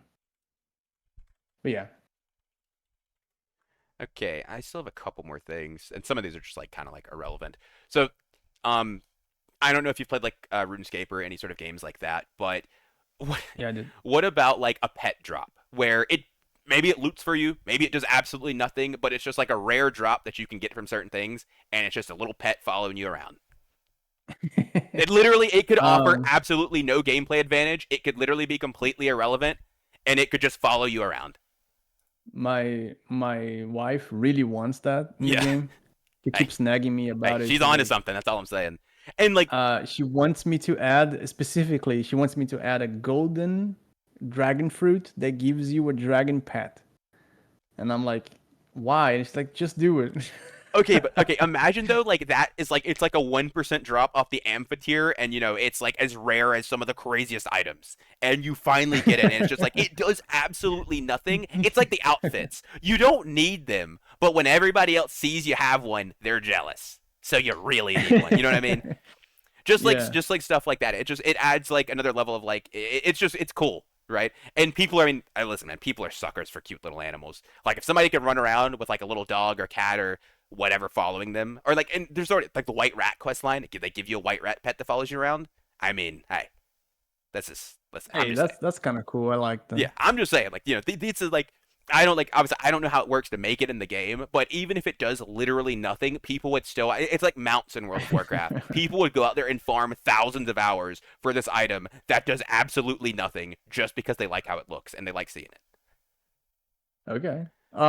It's actually not that hard. The What we need to do is maybe tie it to the outfit somehow. Like the way it would work is you consume the item or you change the item with an NPC, Yeah. and then you would have a little toggle you can click on the outfit to Yeah. show it. Yeah, exactly. Like, But it could literally just be like something that's like, you use it and then, it's tied to your character rather than be like an equipable or yeah. anything. But I have to talk with the other developers because it might be more work than intended. But I Yeah, yeah, really for sure. enjoy the idea of doing symbolic things, Hmm. like the thing my wife talked about because she just wants it so much. And the white rat is actually a really good idea. I like that too. So yeah, I'll think about it. Hmm. So, on to some more like technical stuff. Yeah, XP penalty on death. I know there's like a big like obviously like there's like a level of pushback that you're supposed to like when you die it's supposed to feel bad. However, yeah, eventually it's going to get to the point where you die and you might literally be losing months of your life in XP. If you get to like level 80, 90 and you're losing yes, 10 million XP on death. Have you considered, I yes. mean, I know you talked about blessings before, but rather than just like, I don't instead of 10% I lose 8%. Have you considered any sort of like recovery methods? Like, I die and for X amount of time or maybe I get for up until X% XP, I get a 2x XP buff to recover it back. So basically, just a way to help you Mm. regain what you've lost. Um, Listen. Here's the thing. Hmm. I have to stop saying that. I say "here's the thing" way too much. I mean, if But there's a thing, here's the thing. You got to say it. um, but what I often think about is what happened when really high levels died in old school TBA. And you know what actually happened? Like most of the times when someone who was really high level died and they lost like 3 levels, which was like it was a long time. It was Hmm. like a few months to get like 3 levels, and Yeah. when you're 100 plus. Um, what they did is they took a break from the game. Yeah. They would be like, "Oh man, like this is just Oh too yeah. much, I and know. I'm gonna I can take a see it break." absolutely because I mean that's just like that is Yeah. depressing. And you know what? It may sound insane coming from someone who's trying to make a living making video games. I mean, I already do, but who's trying, to profit off of video games. But I think that's healthy in a Hmm. way. I don't know if it makes any sense. No, I see what you're saying. It's like it's kind of like the game telling like, okay, man, it's time to go outside. Like Yeah, kind of. It's not directly like the yeah, game could tell you this. Like I think, um, let me think so I don't say something stupid. But I think in League of Legends in Korea, yeah. No, when you're playing for more than some hours, yeah, they literally tell you like go yeah, outside. yeah. They send you a message like, hey, you've been playing for a long time. It's not healthy to stay inside and play games this long. Yeah, but it's an indirect way of saying like you are reaching the higher echelons of Apogea, and in Yeah, the higher echelons, things get a little salty, yeah, right? So I'm not gonna sit here and be like, but there's blast amulet, but blah blah blah. yeah. Like you can recover with time. I'm not gonna oil Snake snake oil. Yeah. oil salesman you towards this, but what I often think is um, whenever I put together the modes of the game that I want to play, is this part supposed to be there? And because I know it's actually kind of shit when it gets really really late game, Yeah. should it still be there? And I think the answer is yes. I think because eventually there's going to be a point where you do need to take a break, and that's kind of fine, or where you do need to create a new character so that death isn't a big deal. So you treat progression with more care, with Hmm. more attention, right? There's this game design philosophy that I recently started applying to everything that I make, Mm-hmm. which is the dungeon trap design. Which I don't know if you understand what I mean. I don't think this is a thing. This is like a known thing, but it's something that I have been applying, which is I design things in a way that if you rush them, you will miss it, Yeah. right? So if you rush through a dungeon, you'll fall through the trap. Oh yeah. And You can absolutely see that in several aspects. On a lot of quests, it's very easy. yeah, so I think that's one of the things, which is if you just level without thinking, without going like, hold up, should I? Uh, Maybe I need more protection, both social and when in terms of items. Like, be prepared for death is something that I want players to think of when they're super strong, right? So yeah, that's my answer. My answer Mm-hmm. is maybe there would be a blast, but also this is kind of what I want. It is. I know it's not good, but at the same time, kind of necessary. I got you. Either way, it's what I think about it. I got you.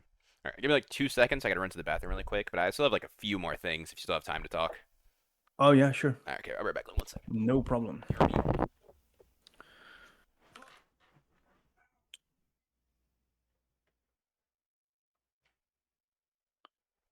Um, is this streaming? Todd Father. There you go. Hey chat. Hello. No. Discovers the internet.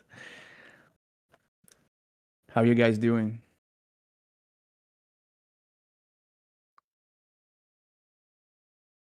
Uh, Eat the runes. I like Todd's idea for the runes. I really do. I think he's onto something because I completely forgot about that idea that I had. Bad without Apogea. It's coming, brother. Hang in there. Hey Oli. I'm Alrighty, doing I'm back. fine, miss your ass. What the fuck? All right. Okay. So for talking about PvP, so I know you changed changed the PvP timer cooldown to 7 days, and that is to try to Yes. like make PvP more. I don't want to say punishing, but there's more consequences if you try to do something. You can't just do something and run away and unflag and leave. So what I want to ask about that, Yes. the find person spell. It is Yeah. very strong when used right in the right hands. I mean, if you take three people, you can literally triangulate somebody's location on the map if that's what you want to do. And Yes. with the much longer cooldown or much longer PvP like swap, so where you take 7 days to swap between, do you think there needs to be some changes, or have you already started making changes to it to basically make it so three players can't make one player's life just absolute hell whenever they try to play the game because they can just use the spell to find them, in a few minutes Mm. if they want to. It's the way I'm gonna answer this is by saying that it's very funny because that's just how old school Tibia is. Mm-hmm. Old school Tibia is exactly that. Like, three players can make another player's life hell Yeah. because PvP is on all of the time and find person is just available all of the time. Mm-hmm. But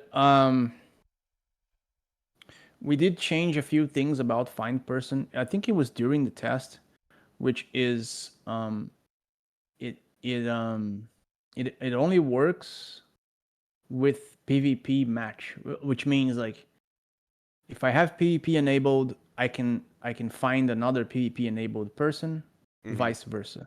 Okay. So if you're non PvP, then you can only find non PvP players, so that you can fight back. Right? That's the philosophy, the idea. Mm-hmm. I got you. So, what else I got it here? I still have a few more things.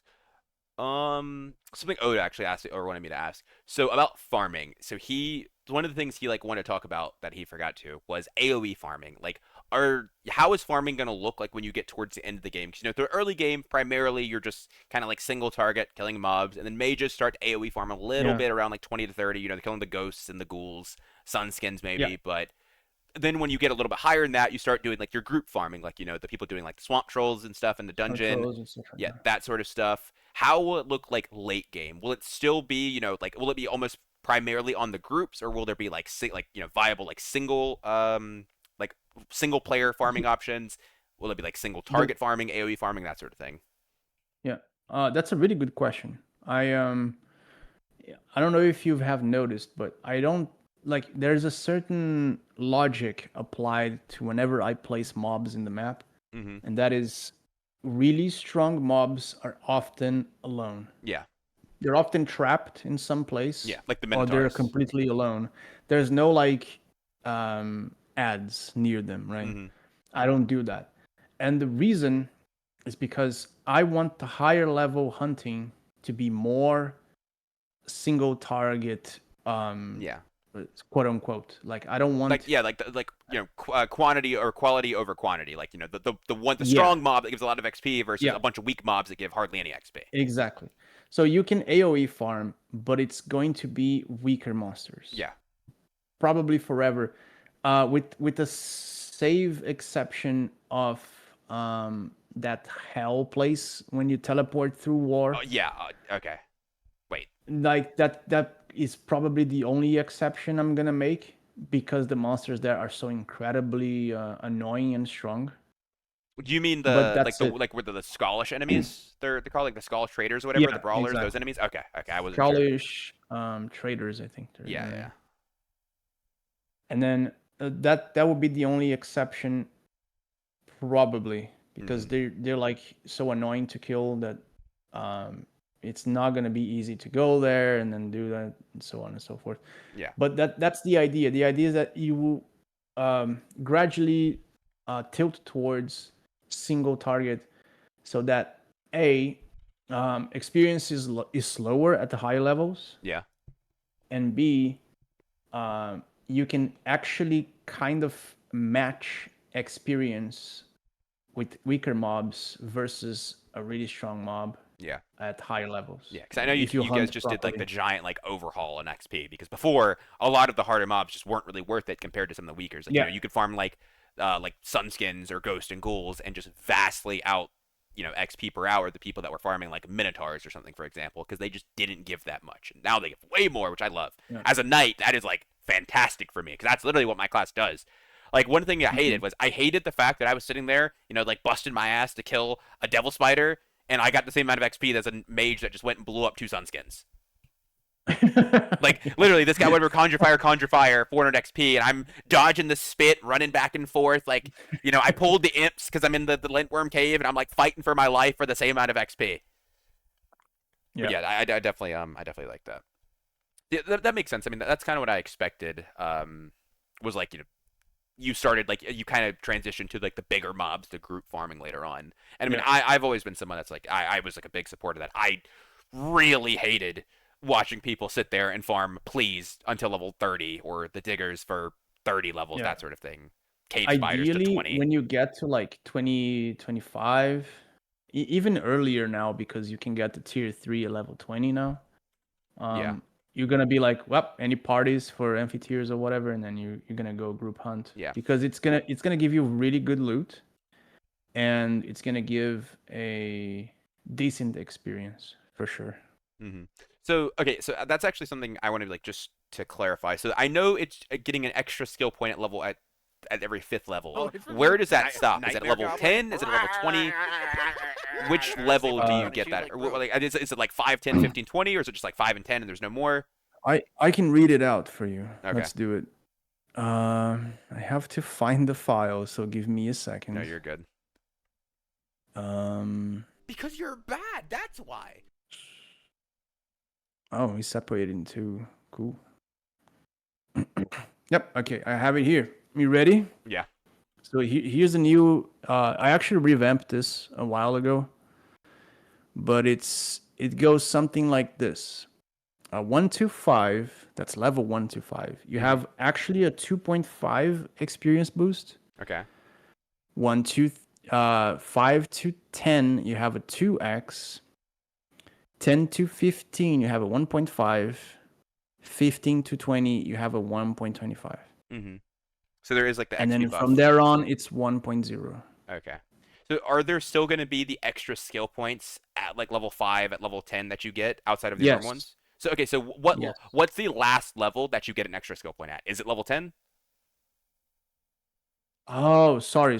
Yeah, no, no, I thought you meant experience no, no, boost. that, My that bad. that was something I was curious about too. But I mean, like specifically, like what level, like what fifth level do you stop getting extra skill points? Is it like level 10? I think it's 20. Let me check, man. So okay, so if it's level 20, so you'd be getting 4 extra skill points, which means your build would come online at level 18 instead of 26, or 16 instead of 24. No, Um, 18 Let is me look at the sorry, code. 18 instead of 24, or 20 instead of The 26. last bonus point is at level 15. So you get 3. So yeah, your build is at You level. get 3 extra essentially. Yeah, so your build's at level 20 instead of 24. You get like your tier Yeah. 4 perk. Yeah. Okay, that seems fair. Exactly. Yeah, I got you. That's what I was wondering. 'Cause I didn't know what it ended at, which I mean, I think is going to be like it's definitely going to be interesting, and it's going to make builds like a lot easier. Plus the XP buff, which I really like. That was the idea. I did some changes on the experience overall. Hmm. Weaker mobs are now their experience has been reduced, so that you're not gonna find level 20s killing bandits Yeah. because I did see that the was the XP curve problem. changes Yeah, that you posted. and then I nerfed a little bit the higher end mobs. So Swamp Troll used to be like 4800. Now it's like 30 Y- 32. Yeah, it was like a ton. Let me And double check. okay, Hang so on. that XP is that before Yeah. Faith? Is that like base level XP? Yeah, that's base XP. Okay, so if you're So full Faith, that's 40% more effectively, right? Or whatever the yes. Faith cap is. I don't know. I think So it's 20 40. 20% more, I think. Okay. And then you have the guild buff as well, which is 10%. Okay. Yeah, And then you have the that's for PvP like the buff. houses and stuff, right? Yeah, and then you Okay. have the PvP buff, which is another 10, 15. Yeah. Either way, yeah, the base XP is 3000 for the Swamp Troll now. Used to be 4200 or something. And then um let me grab something weak like a skeleton or a bandit. A bandit's now 16 experience Hmm. base, and a skeleton is you pull it up 13. Yeah. Okay. So yeah. So So it's so like those are way lower. So like you really like it really pushes you to move on for yeah, to the next mobs, which I mean I from think is from to the good. next mobs. Yeah. Yeah, I think it's good. Like like I said, I didn't like people sitting there farming like the starting spots like for forever effectively until they like were able Yeah. to skip like 3 spots. Like I like people being like the moment I'm able to go to a harder spot, like I should be doing that because it's better for me. It's more I get more XP, Yeah. better items, that sort of thing. So a digger is gonna give you 225. Okay. So they're very worth now. Yeah. So if you kill one digger, that's how many bandits? I don't know. 225 divided by 16. That's like 14 bandits. Yeah. It's like it's just like way more worth to do Yeah. that. Which like as a But knight, it was like that was like always what you wanted to do. But people that they were like the yeah. broadsword build especially. The reason it was so good was because people were just killing the really weak mobs. They were perma staggering them and stuff like that, and they just killed them infinitely way faster. And you didn't Yeah. really have to care about So, anything. You didn't use any resources or anything like that.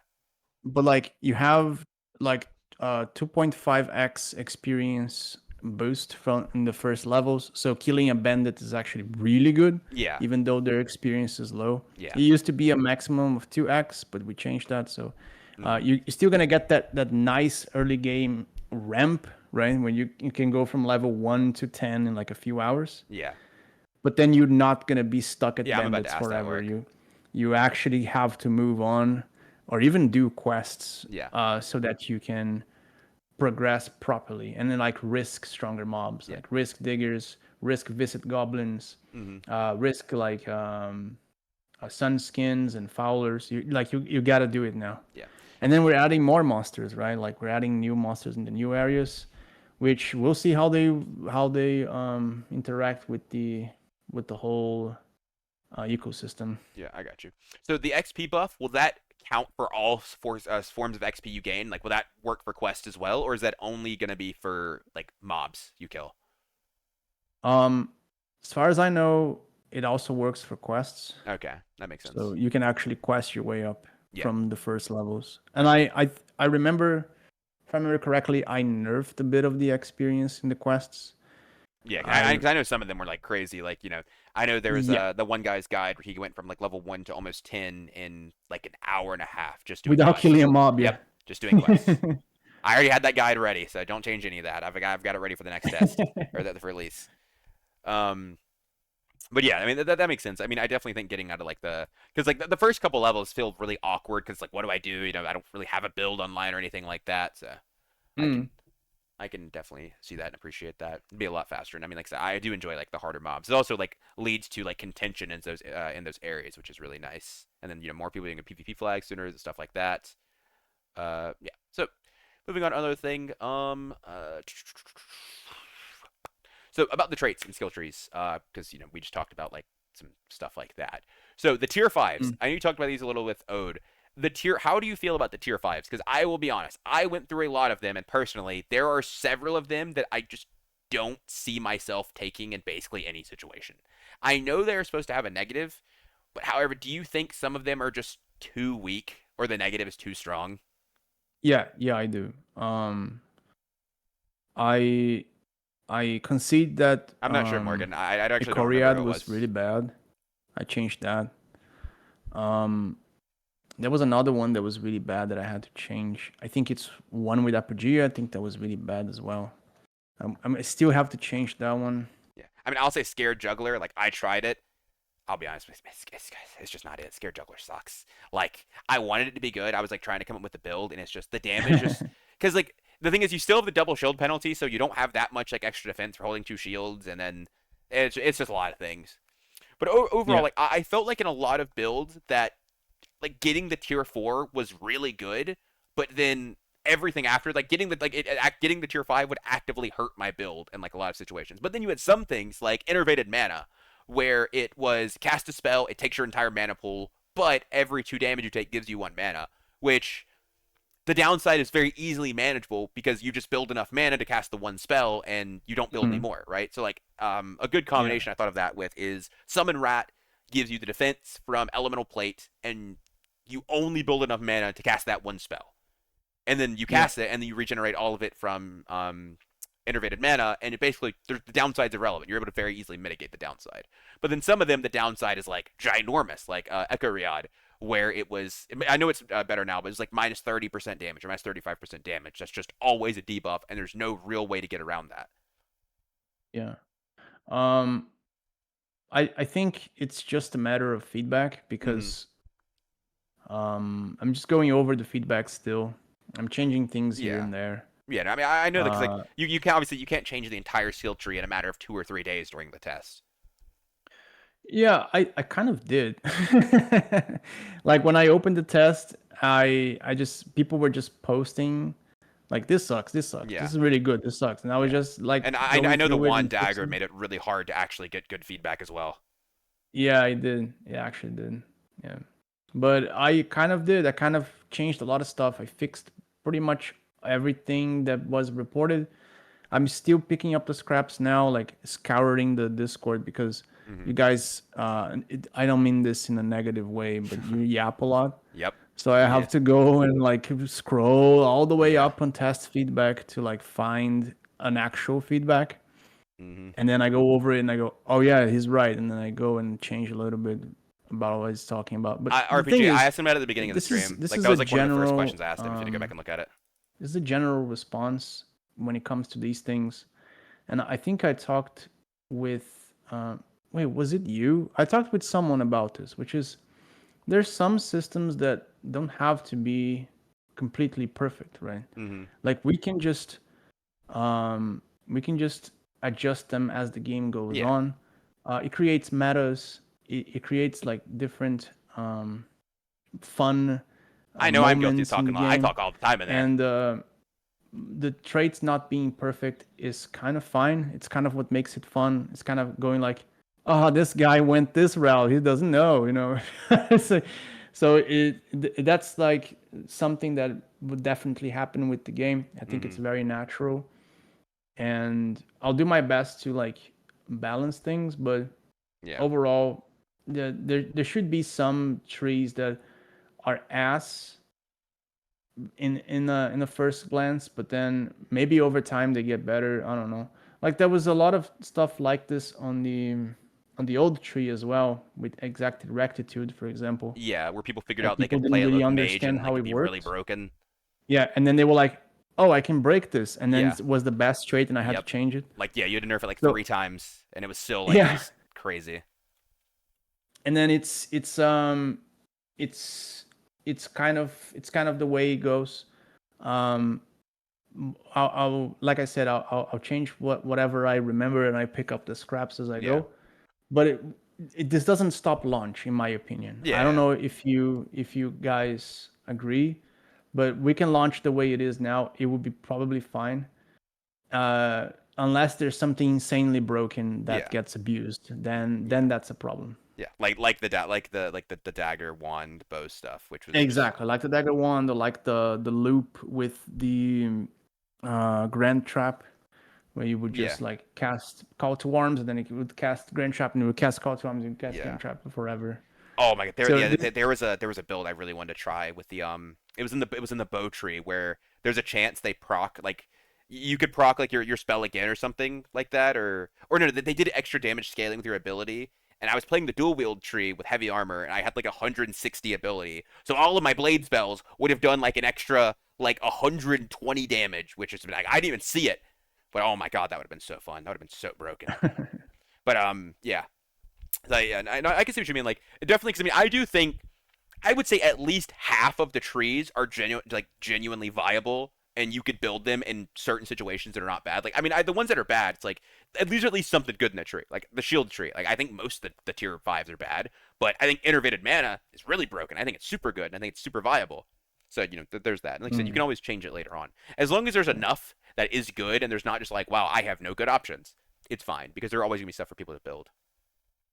yeah. Oh, by the way, I just want to say, I'm reading the comments on your stream, and like, I don't really care that you guys yap about the game. I like reading it. I'm just saying, like, Yeah, we talk a lot. I mean, I can't even blame you. We do, and we get off topic easily. yeah. So it's like I'm just reading stuff. I like reading stuff, but like when it comes to like actual feedback for the tree or for Yeah, the test, I have to like scour a lot to find them. yeah, But it doesn't bother me. I mean, it's just the way it is. yeah. I know. Like I know night discussion because I don't really look at other classes, but like we sit in there and like we talk about something and we will just talk for like literally an hour straight. Like we were talking about like the innervated mana thing I mentioned. Like we were just talking about like potential builds with that the other day for like literally an hour. And it's just That's and cool, man. some of it's like very relevant and some of it is just like complete garbage that there's absolutely no point to read. It's like you got to sift through it. So I mean I can understand that's definitely difficult. Even in the feedback channels it happens. Somebody says one thing and somebody replies and it just gets so far off topic that's just completely irrelevant to what you're asking for. But it's cool. I like it. I've been reading some of the discussions, and I've been getting ideas from them. I like a lot the item suggestions as well. They were really good. Mm-hmm. I got a lot of ideas from them, Yeah, my only item suggestion is a and big shield. That's all I have, just a big shield. the big shield's a good Yeah, idea. I'm gonna probably make it like have some thorns because you can't wear anything else with it. yeah, that'd be sick. But that would be good. Yeah. So something else. So what about housing? Housing's like a thing that's like, I feel like they're really, really like they're not necessary, but having one does feel really nice. Because then you could put Yeah, like your rune station if you have those, or the smithy, the chest, all that in there, or you get one like near your farming spot, and then it's just like really efficient because you can just go yeah. into your house and like get stuff. I I know did. I know you said they don't think Yeah. you don't like that, like you don't like people not having to go back to town instead of just going to their houses. So like, Mm, do you have any sort of? But my question isn't about that. It's like, so when it comes to long term housing, like maybe way down the line, where if you have new players joining in or you merge servers or something, do you have any sort of plans for how like houses to swap hands effectively for like a player to get more houses or to get a house yeah. effectively? I did a couple of changes on the house system. The Hmm. first, I did more than a couple. The first change I did is there's no house depot anymore. Okay. So you're kind of forced to go to the depot now. Yeah. Um, the second change I did is some houses are like um, some big houses now have separate doors Yeah. with different owners with different owner rules. So Yeah. for example, uh, the house near the temple in the plains, Mm-hmm. they have three doors. Each door can be assigned a sub owner, Okay. and So the kind of sub like owner guild can housing, effectively. yeah, exactly. And then the master owner of the house can still enter those rooms, but the sub owner can decide on the next people, right? Okay. Yeah, that's cool. That, The that was last like. change, All right, no, go ahead. yeah, go ahead. I'll ask you after. You can finish your. The next change I did was when you get invited to a house, you are limited to only 3 invites. Mm-hmm. This is towards stopping too much map control. Yeah. Like too much map control it kind of waters down the location strategy towards your houses, and you can like self uninvite on the. It is a streamer nerf, yeah. You Yeah, can yeah. self It's uninvite. it's fair. I mean, I don't even blame you. You can self uninvite on the front of the house in case you get invited, and yeah, those were the changes so far. Okay, that's fair. But the thing is, guild system is still scuffed. Like I know it's scuffed. In my heart, I know it is scuffed. But I haven't been able to see any other way. So we're kind of gonna roll with that. In the future, I kind of want to make it have more depth. Mm-hmm. I don't know how. I wanted like, do you guys remember when we launched the forum? We launched the forum. Do you remember that? It was Yeah. like a 1 week project that we did, and I kind of wanted to have something to do with that, like to have a guild system in the forum where you can like assign your guild and then invite people, and then there would be discussions in the guild, in the website. But the website kind of flopped, and maintaining it was bad. So I don't know what to do now. Uh, I will revisit this for sure in the future, but like it needs to like click, and I haven't found the click yet. Yeah, I got you. So like about that, I know you said you removed like obviously like the depot like it was global, like connected to your bank. But what about a local storage? And maybe you could have very very limited items, like like 10, 15 items or something. Because one of the big things about farming, I'm a knight, so I don't suffer this as much. Is a lot of classes don't have that much cap, right? And a lot of Yeah. items are really heavy. So like let's say you're farming and a broadsword drops, right? Like that's 75 ounces. And if you're a mage, you might not even be able to pick that up along with the stuff you have equipped and like your potions or whatever else you're carrying on you. So like if there are items that drop and you want to go like drop them off, like you could have just like a very small storage, maybe not even a chest, just something else like that you can go throw it in your house that's nearby or wherever until you decide to actually leave the farming spot. It's already in the game. There are like house chests and house whatever, and you can just like stack bags. Like I Okay. did this in my house. I had a house for a really long time that had no depot, and then I Mm-hmm. would just have a barrel, and then in the barrel there were like 5 backpacks, and then each Oh yeah, backpack had a bunch of I kind of items. forgot that you could just throw the bags on the ground in the house. And I did. Yeah, you I can. didn't own a house. If you can tell, I didn't own a house. I was poor. I was Oh, homeless. okay. I was a tenant. I lived into somebody else's house. I, I was And you can borrowing. stack bags, so Yeah, no, it's kind of I was infinite. paying rent, man. I was paying rent. Yeah, no, I didn't have my own. And by the time I went to buy one, I saw a house and I was like, huh, I'm gonna go back and buy that. And I came back to buy it and it was gone. And I was like, okay, well, I'm just meant to be homeless, I guess. I guess. Yeah. Oh, we're adding a lot more houses, by the way. There's gonna Yeah, be a shit ton of them. that's cool. Are there going to be any like really like exclusive houses that are like they're just really expensive because they just like are in really cool areas or they look really cool? Like some pretty much like Yes. like the aura houses effectively. Yes. That's what I was trying to get. One type of house that I really liked, and I'm dying to like add more of them in the game, are the Hobbit houses near the Yeah, the dwarf little kingdom. holes in the wall. Like those are so cool. I love them. I love them so much. I Yeah. want more of them. My favorite house was when it was so out of the way. It was like right beside the Royal Road. It was the one overlooking the ocean.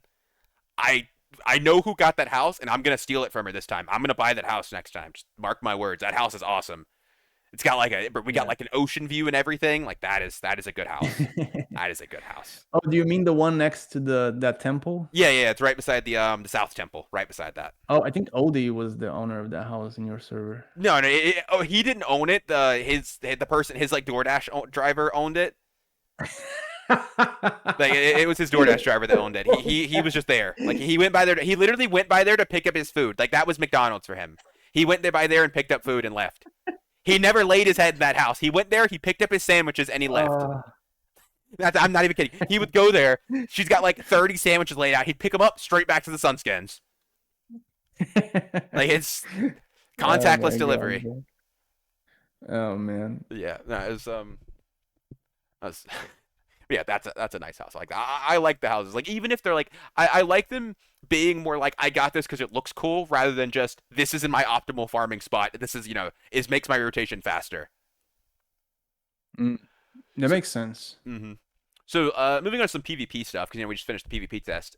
I know it was talked Mm. about before, but do you have any intentions on making like specific like PvP areas like a Coliseum or something like where it's I don't want to say no consequence PvP, but it's more like free PvP where like you go in and you can fight and maybe like even if you die, you don't like lose your items, you don't lose XP, and like you could bet on it, have tournaments, that sort of thing. Just like actual Coliseum.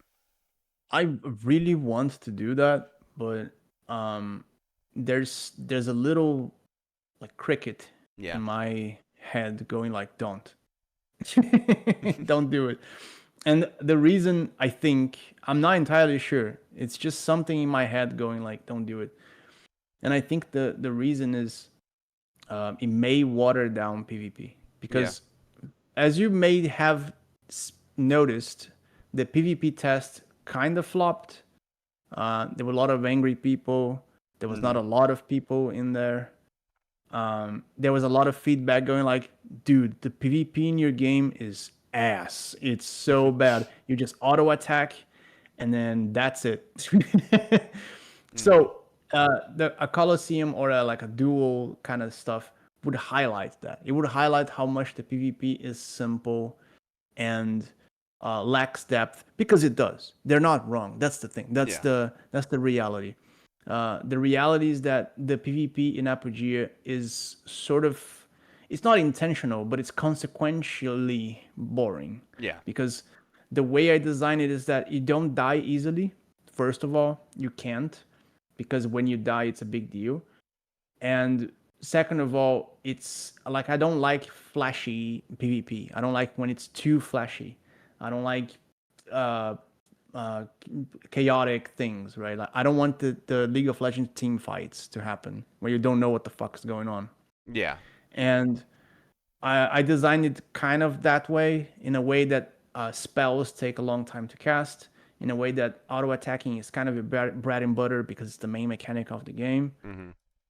etc., etc., etc. So it ended up cooking a PvP that, well, kind of looks boring, kind of plays boring a little bit too, but it has depth in the sense of understanding your surroundings and how much resources you're carrying, what is your build, Yeah. who should you run away from, who should you actually face, PvP locking, PZ strategizing, like like how far away am I from the depot? Can I actually run? Do I have to go into the dungeon and like lure monsters to stay alive? These are like a bunch of factors that will get into PvP that in a vacuum, which is the arena, don't exist, right? Hmm. I remember I made a PvP test once where Jamal was the winner. And in the PvP test, I tried to simulate that. I added a staircase, I added a rope spot, I added a little room with diggers that if you go in, they might kill you. Um, I added all these things so that I simulate the real world because in Yeah. the real world, you have a lot of variables to play with. Whereas in a pure PvP test, where it's just you auto attacking, it kind of goes out the window. I feel that. I can definitely see that. It was one of the Yeah, somebody asked the it's idea. something in my head going like, don't do it, don't do it. You're gonna highlight the boring PvP, and it's going to water it down because Yeah, you can have it with no risk. yeah. I mean, I think like definitely if it's just like, hey, you can just go here and fight whenever you want. Where it could also be something like like I don't know, like or it could even be like like the duel to the death, right? Like where if you die, you still like you lose Hmm. everything. But it's just like like it could still be like a tournament, right? Like I mean, I don't know if you see like Yeah, people had like in hardcore WoW in tournaments, like where if you die, like your character's still like you're gone, you lose all your stuff. yeah, But people are in still gonna do it just for OG in Tibia, that was something like that. yeah, There was like real duels, like where you would go.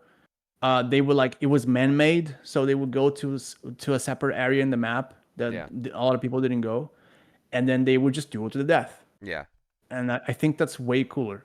yeah. Honestly, No, it's I way agree. cooler because if you die, it's a big deal and you lose a lot. Yeah.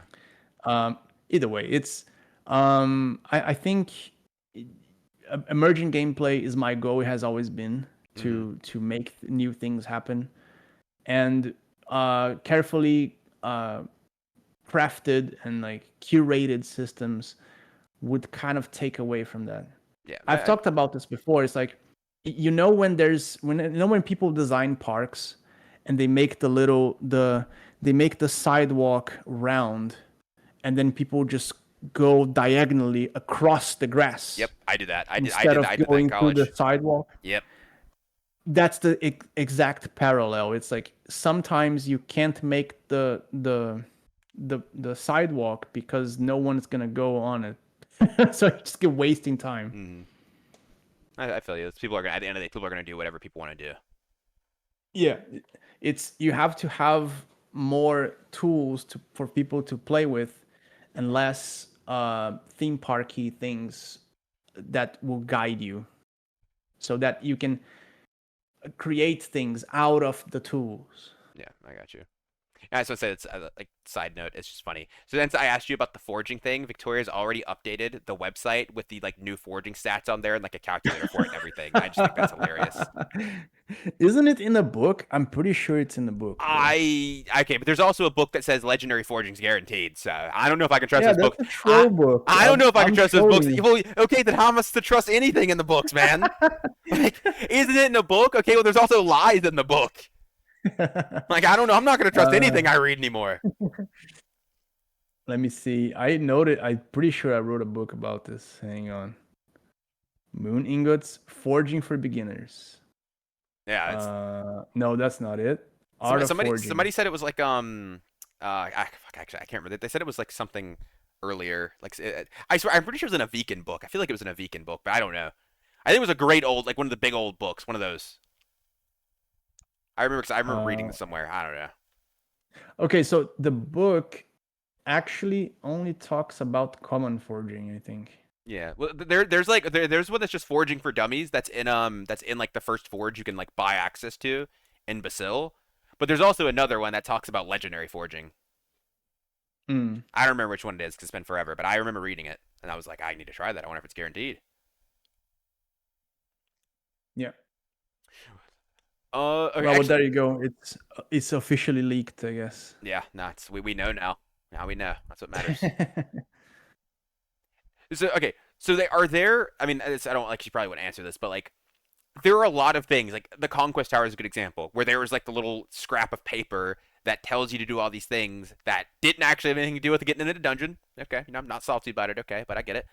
Are there any things out there like that that actually do like have riddles that need to be solved to get stuff? Yes. Okay, so I still have to read all my books, and I just have to trust blindly. Gotcha. Good to know. Evil. You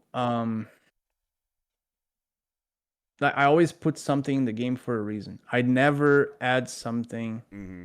that is completely um random. Yeah. No, It always has something. yeah, no, I'm on the towers Everything. right now. Everything. Like, I know there's something with the towers. I'm sure of it. There's the four books in each of them that talk about the knights, and there's the west, or I think it's the west temple. That's what it's not towers, temples. There's the west temple, which we can't find. Don't know where it's at. I'm sure it's the portal that's locked behind the boat. I'll figure it out one day.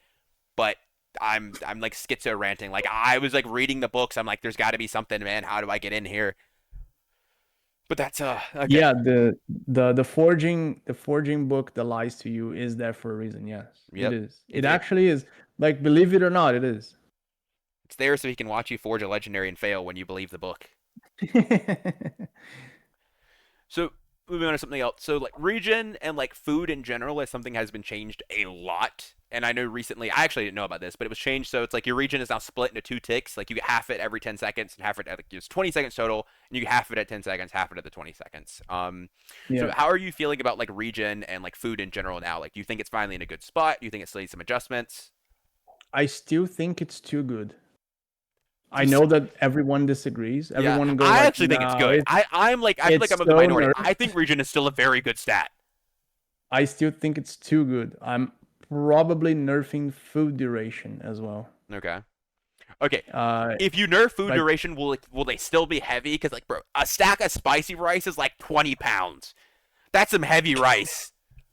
Like the rice is heavier than my metal armor. isn't that in real life as well? I mean, Like if you maybe, but carry a bag of rice. I mean, like if I go to a takeout place and they slam it full, like it's still not heavier than a sword. Like That is half the my inventory funniest thing. weight spicy rice. Wait, let me check, dude. Like, They're literally I'm they're losing my six. mind. I actually no, they might be more. I think spicy rice is like 3 ounces per or something. They are heavy. 60, six ounces Yeah. Okay. Yeah. A stack of worth spicy rice. pricing. Yeah. Like unironically, like I actually no, I'm telling you this, so you change it. You know why Ode always ate sandwiches? It's because they weighed like nothing. He could carry like It is four. such a cool thing though. Like I was struggling with Mage, Yeah, and I googled like how to play with Mage Apogea, that is and then I crazy. found all this tutorial, and it was like you just make sandwiches the Yeah, best food in the game. It was like, oh, that's so literally, cool. he just carried sandwiches because they weighed like nothing. That's why he would do it, man. He would That eat was the no best stat food. He would just carry his sandwiches around. It was Ode the sandwich man. tip. And But here I like am. I'm trying to cook my I, rice, buy the meat, cook the meat, making my spicy rice to get my stat boost, and it weighs 1 billion. just put more points in cap, dude. It's Okay, that man. easy. All right. This guy. um, well, either way, I think Regen is still very good. It like I because like this is I'm not throwing shade into anyone, but I think you guys have not mastered Regen yet. True. There is a very specific way of doing it, and it's still very good. I kind of showed a little bit how it works on one of my streams. Yeah, I know whenever I was farming the farming orcs last test, I had like a full set of like all like the golden torque, the pewter ring. I think the word was pewter ring, and like some of the leather armor. I literally like I was counting my region ticks, and at 14 I would ding ding ding swap all my region on, so I got like an extra 20 health per tick, and then swap my normal armor back on. That's overkill. You can like Yeah, I was you getting can my get a most out of it. oh, okay. You can get a pretty similar effect by just managing region rings and like their cost, Yeah, and just popping it then on right before it ticks, and then swapping it off. no, you don't have to do that. You can just count them. You can count how much you spend on region rings, and then you don't wear them all the way down, and then um you resell them for like a quarter of the price or something. It's like very, very not like very profitable. But like the ideally what you do is you can boost your region by having a lot of region with region ring. And then I shouldn't be explaining this. But it's the way it works. It's Yo, the way it's Cyberlater, gonna you work, good, bro? right? Yeah, Someone's cat is on the keyboard. yeah, no, as I was saying, I was looking at that, bros. Yeah, like this baby's typing her form or something. But yeah, like I mean, like a lot of people, like I don't know, like they're like, ah, but Regen sucks, like it just is what it is. I'm like, I feel like Regen's great. Like in the PvP test, yeah, it sucked because you have infinite potion access, right? But during the normal PvE, Regen was like my bit, like I health regen every single level. Because that automatically just getting that stat increases the uptime you have farming, decreases the amount of gold you have to spend on potions. I feel like a lot of the people that are complaining about were mages because they were used to 100% uptime, perma casting spells, never having to not cast spells. And like those are the Mm. people complaining about it. It's like, yeah, you can't cast every single one of your spells 24/7 and infinitely regen your mana. At some point, you have to stop and let it regen a little bit. Yeah. It's the way I wanted it to work, because here's like, if you just give endless region, like if you just give steady region, um what's gonna happen is value of everything goes down Yeah. because of too much resource. It's just, what I'm trying to do is, there's gonna be a very sweet spot where you always try to use as little resources as possible when hunting, so that you don't waste money. Yeah. Because in the past tests in Apogea, everything was profitable. Everything, like it was very hard to not profit. Mm-hmm. And I want it to be the opposite. I want it to be, every time you go hunting, you waste money, and then you go, why? Like, what can I possibly do to not lose money when hunting? I want it to be like that. And region was getting in the way. I don't want you to tick 100 health every like 5 seconds. That's crazy. It needs to be way less than that, and it needs to be hard for it to happen.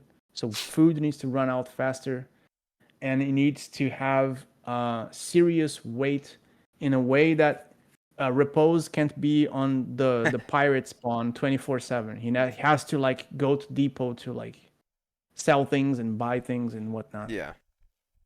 I will say the thing is, I definitely feel like Night was already like at that point where like a lot of the farms you did involved using like potions. Like I remember when I was farming Minotaurs trying to get a tower shield, and I was like, okay, I'm gonna be over here for a while, and I left and I bought like 70 health pots, and I went over there and I would farm till I ran out of health pots, and I would go back and buy more, and then I would come back and I would farm until I ran out of health pots, and just keep doing that back and forth. Like I just because it was like necessary for my farm, and I mean I was losing money like overall, but I finally got the item that I wanted, and it's like, Yeah, okay, well, it's all worth it. Like I got what I needed, and yeah, exactly. yeah, You need to have the balance between waste and profit. yeah, I need it to happen, and in the past tests, it was not happening. So I cut region in half, and it was still happening. And I was like, come on, man! Like I have to keep nothing. There's no other way. Otherwise, the economy is gonna water down in a week, and yep. we can't let that happen. Yeah, In my I opinion. think that's like a big part of that too. Is like it plays what we talked about earlier. It's just the people farming content way weaker than they are because it was so efficient that it's like Yeah, you don't ever need to like use healing in any way, right? Because you're not taking any damage because all the mobs are in skills. Like mages are like the biggest offenders. Like the pestilent spawns. Oh my god, the pestilent spawns. Like the mages would just they spawn insta killed. So like they're never taking any damage because the mob doesn't even have a chance to hit them. Or the rogues just perma staggering them and they never get a chance to hit them. That sort of thing. So yeah. like they didn't use their resources because they didn't need to refill their resources. And also, there's also another point, which is, I want healers to be more useful. I Yeah, think healers were very undervalued in Apogea, which I don't want it to be the case. I want them to be an important class that people get happy when they're around them, rather than be like, here comes the guy who thinks healers are good, yeah, you know. So yeah, I think nerfing region is part of that. Making resources very hard to acquire is part of that, yeah, and making mob, like actual real mob hunting, require a healer, yeah. Like part of the that. more traditional MMO, like guys, like I'm going to we're going to hunt. We need a tank. We need a damage. We need a healer, right? Rather than just Yeah, I'm gonna go do this and I don't need anyone. It's just me. exactly. Hmm. Um, Another thing, I swear, like this isn't even about anything. I'm just pretty sure you guys like bricked my account because I killed like I swear to God 200 grizzly bears and I didn't get a single coif off of it. But that's whatever. I also killed a ton of like so, or I also keep actually, I killed so many devil spiders and I got 2 red orbs and I didn't get a single zircon ring. And red orbs are half the drop rate of zircon rings. I'm just saying that. Anyways, moving on. That's just my own gripe. I'm telling you, man, I got 2 red orbs and not a single zircon ring. And the That grizzly wasn't bears, really a question. It was just a rant. yeah, no, Okay. that was me. Just I needed to express my anger. I killed so many grizzly bears and I didn't get one coif, not even one. It's like a 3% drop rate, and I killed 100 of those bears. Like they just were not giving it to me. I got to the point where I genuinely thought it was removed from their table until somebody got one. Anyways, moving on from there. Okay. Um, yeah. So back to talking, or I guess talking about the economy. So how do you want the economy to look? Like, do you want it to be very much like do you want it to kind of like run itself? Do you want it to be very player driven? Do you want there to be It was. Look, it Yeah. was really good during the test. Uh huh. It was actually really good. Until the alpha wolves. Even when it was bad, it was not properly working, it was still good because I remember I was playing mage and I needed to upgrade my staff and I was like buy crystal staff and then I immediately bought it. Yeah. And it was like a fair price. It was not cheap, it was not expensive, it was a fair price. The guy who sold it to me was very happy. Mm-hmm. He was like hasted to sell it to me. So that's what I want. I want items to have value. First of all, I want you to get very happy when you loot something, Mm-hmm. and you go, "Oh my god, I just made like 10,000 gold." Oh yeah. Right? That the people By who did that just with killing a the green monster. orbs were a big one for that. Exactly. It's like you hunt the pestilence spawn all day long, 24/7, and then it'll get that one green orb and you go, oh my god! Like there you go. Mm-hmm. That's like 5k, right there. And then you haggle that. You haggle it. You go, well, I don't want to sell it now. No, maybe I'll make a character just to use it. I want that kind of economy to happen. I don't want an economy where you go, well, here's another green orb, and then you put it in your backpack, and then you kind of like whatever. Yeah. So that's what I want. I want an economy where things have value, where items are scarce, where you're constantly slamming items and losing them so that they keep their value and keep their cost. And I want money to be rare. I want money to have weight. Like I don't want people to have like 50 stacks of gold. I want them to have one, and it's gonna be a lot. Yeah.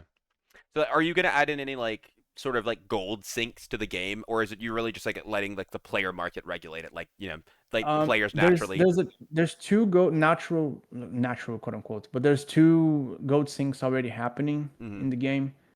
There was three, but I removed one of them. Um, the first one is premium. Premium is Yeah. technically a goat sink. The second one is forging. So forging is a goat sink, one you or not, because Yeah. well, you're like melting down items that have value, Yep. right? So that's gonna increase the value of items. And the third one that was there, and I removed it, was the blast amulet. But Yeah. um, I think those two are enough if I make them work properly, Mm-hmm. in my opinion. We don't need the blast amulet. That was just extra. I got you. And then finally, the obvious, which is the potions and the food and all the stuff that you can buy. I got you. So somebody asked, who's like, so about the gear, right? Like the gear that drops with at always common rarity. Like, is there or can we know the reason? Basically, like what determines how an item drop, like the rarity at which an item can drop. Like, what determines an item that will only drop at common rarity? Is there any way that we will know that, or is it something just like on your guys' side that you decide it? Um, I don't really understand the question. Can you So like okay, yeah, yeah, rephrase it? yeah. Okay, so like brigandine armor is the example they gave, Yeah. right? So like I'm Brigandine. trying to think of a way that to explain this. It's actually that's very simple, but it's honestly pretty difficult. Basically, No, that's a how are good we one. Okay. okay? How do you guys decide what items drop at a static rarity and what items can drop at higher rarities? Like, how do you decide that? Uh, the way I'm gonna decide it is if their percentage of drop is less than a certain percent. Okay, so it's gonna be based on the rarity of the drop. Yeah, there's a very specific line, Okay, that I can trace where I go, these items are like 100% they cannot have rarity, okay, I got you. right?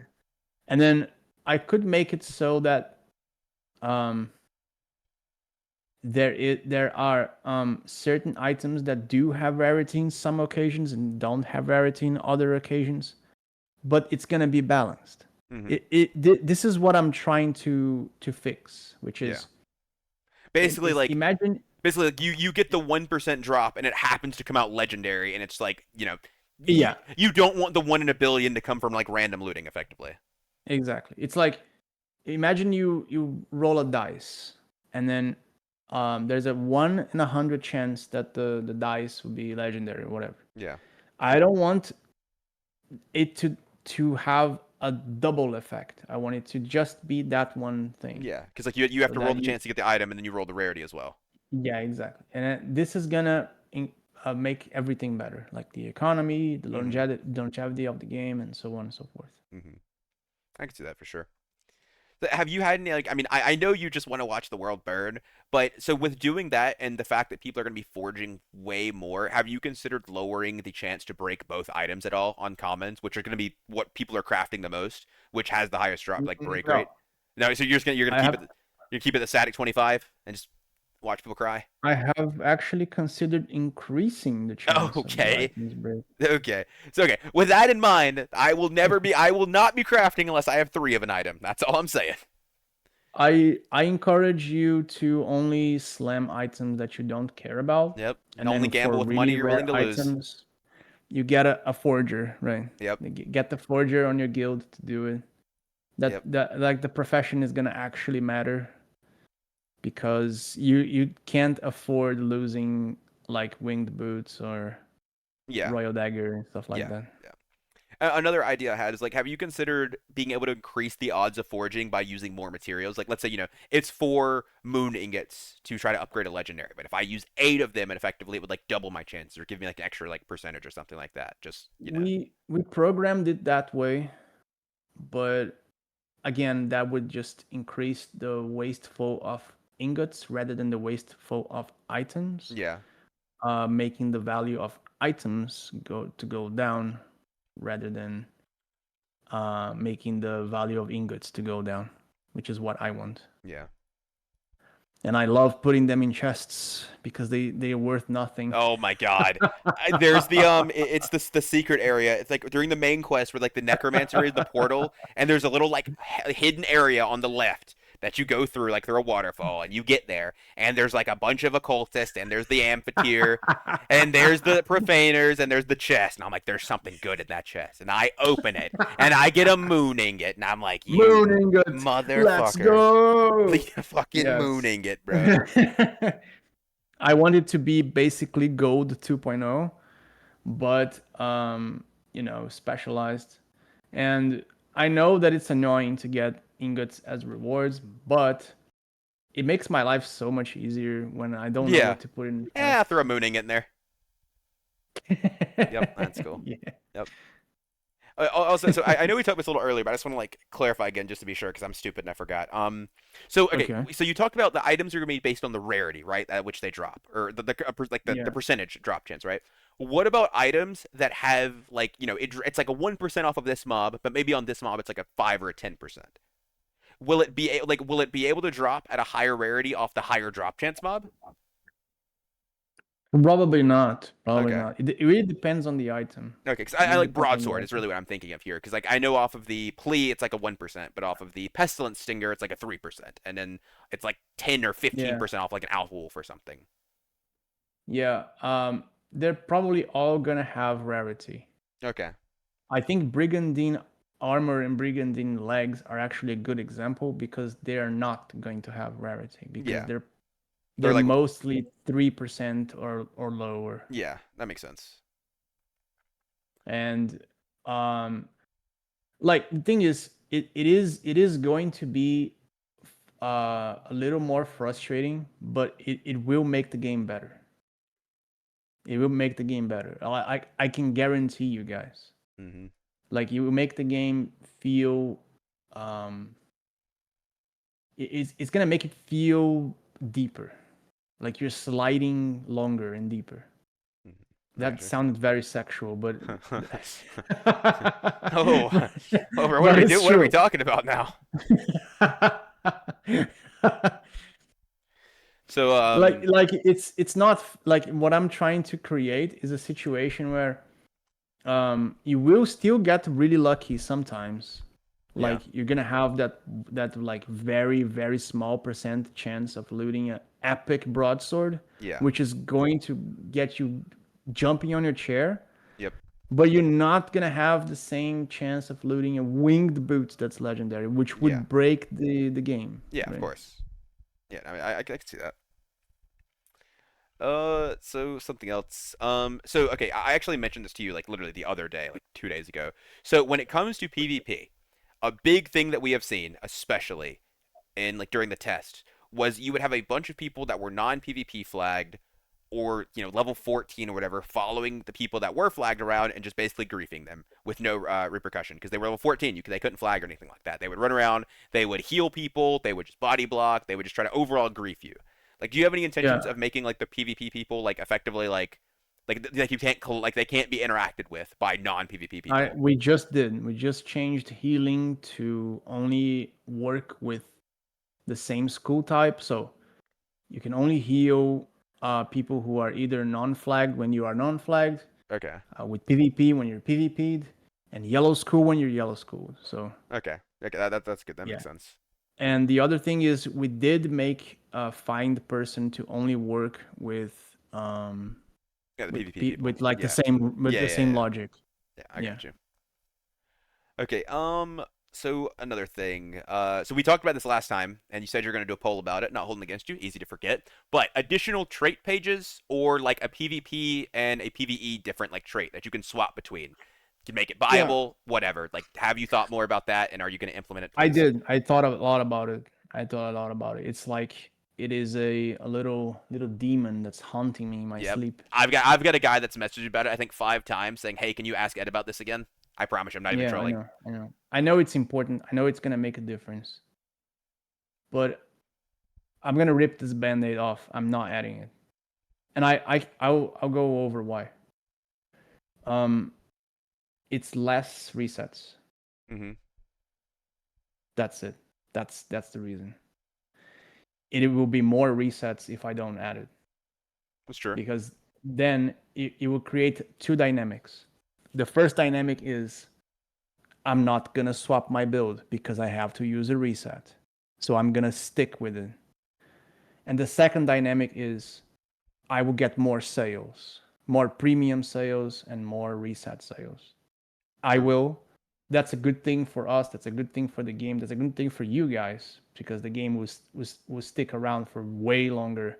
If I make one very tiny small decision like that, and it would be shooting myself in the foot, and it would be creating a very strange dynamic where you can be a DPS and a tank in the click of a button. And like I know what you're gonna say. Add a cooldown, add this, add that. I think those things are like very avoidable. Losing money isn't. That's where it hurts. Yeah. So that's my reasoning. I'm probably sticking to this on launch, and I really apologize to everyone that was like hoping that I would add a second trade page, but I don't think it's a good idea. I think um, if you don't want to spend the extra money to get premium, you don't want to spend the extra money to get a reset, you should commit to your build. Commit to it. Stay with the same build until you get really tired of it. Then use your free reset or wait for a patch where I'll give a reset to everyone. Yeah. That's gonna happen, by the way. Whenever we change the trade tree too much, like I changed the way one trade works, that might nerf it or whatever. I'll give a reset to everyone. Mm-hmm. Gotcha. That's fair. You can ask it, Cross. I'll ask it if I want to. So, one other question I have. I'm actually almost at the end here now. So, the class identity for knights, mages, and rogues. I would say after, after this most recent test, a lot of people have been discussing it, saying that like, the classes don't really necessarily have like a unique identity, even with the scaling of the Mm. stats. When you get high enough level, every class kind of just does everything, right? Like, do you feel that the Yeah, I classes, mean, or for kind. Yeah, that's pushing it, I yeah, think. okay, well, But maybe not literally go on. everything, but a lot of them, like there's a lot of Yeah, overlap, right? Like when yeah, you I agree. like a big thing, like the healer archetype, right? It was mostly mage. Mage was the healer, but now you have the bow rogue build that can heal, so rogue could kind of take that job from them, right? And when I says I really mean like the rogue mage overlap. Honestly, I added knight in there just to be polite. Knight is no other class can be the tank, so they just can't, not in any normal means. Mm. But rogue and mage have a lot of overlap in their classes and what they can do, especially with the soft cap on magic and ability, which I'm sure looking at and has been discussed. But currently, they're like very, very similar when it goes on. Like for a long time, they were very different. Rogue just played the bow build with their conjure arrow and auto attacks and stuff. Mage is casting spells, but like the later on you go, the more they like the lines blur and they both become able to just do the same thing as the other one. Yeah. I look, no I do see this as a sort of a problem. I will agree. Mm-hmm. Um but I feel like accidentally or maybe not, that's kind of what I was going for. Mm-hmm. Because if anyone here ever played old school Tibia or even the regular Tibia, uh, paladins are kind of like that. I mean, regular Tibia kind of changed it, like they went the archer route, which I think is stupid. But paladins in old school Tibia, they were pretty magic oriented. You would use sudden deaths a lot. You would heal a lot yourself. Um, and you would kind of do a mage's job while having some HP. I didn't really stray too much off path on what I was thinking of, Mm-hmm. but I do see the problem, quote unquote. The problem is that you guys want more class identity and more and less hybridness. I understand, though I can't just change. I have to think about it Yeah. because maybe it's just one example that might feel From you. like Nightmare Goblin. it's a detriment to the whole class when it might be just one build in one specific situation. So I need to look this in a more sober and careful way because it's very dangerous to just change a multiplier like that Yeah, I in a agree. class. So the actual we're literally on the last thing now. Believe it or not, actually, bro, we got through so much. Been yapping. Last thing Yeah, is we just have to. general, and for you, it's what are you most excited for? Whether content-wise coming up for the release, just anything. Like what are in the future of Apogea? What is the most exciting thing for you? And you can't say release because that's cheating. I need something specific here. What's the most exciting? Yeah, like Excited what are you for? like the most excited for? Just for the game in general and the future of the game. The Dude, I VODs are always think saved, what Victoria. I'm most You excited you could check for the VOD right now if you wanted to. is it's very hard to say this. Let me see if I can try. It's like it's seeing the thing for real. Yeah. Do you know what I mean? Yeah, like Like the tests are not for real. Like people are like, yeah, whatever, this is a test. And in the tests, people know that their character is gonna get obliterated and removed, mm-hmm. and they were taking it serious. I want to see how is it gonna be when it's for real, for real. Like when you die for real, when you level up for and you gather money for real. Like how are gonna people react? Like that's what I'm excited for. Yeah. Like I'm itching to see how it's gonna be. I feel like people are gonna like how do I say this? I feel like I need to get actual real protection. I need to like be careful because people might want to actually kill me. And I mean, they die yeah, and lose that's what 3 months that's of what I'm their excited XP. Well, for. you never know. People are crazy. I got death threats on the test, Yep. I on mean, I one of the believe people are tests. insane. People are actually insane. And it's like I don't take them seriously, but it was a test. Yep. Imagine the real thing. Yep. And I'm excited. I'm scared, but I'm excited at the same time. I'm very excited because I wanna see like how people react. I really do. I really do. I'm like tapping my feet right now, imagining I it. got you. Because I've been cooking this since I was I don't know, like 16, 17, And a head full of hair. and I'm like 35.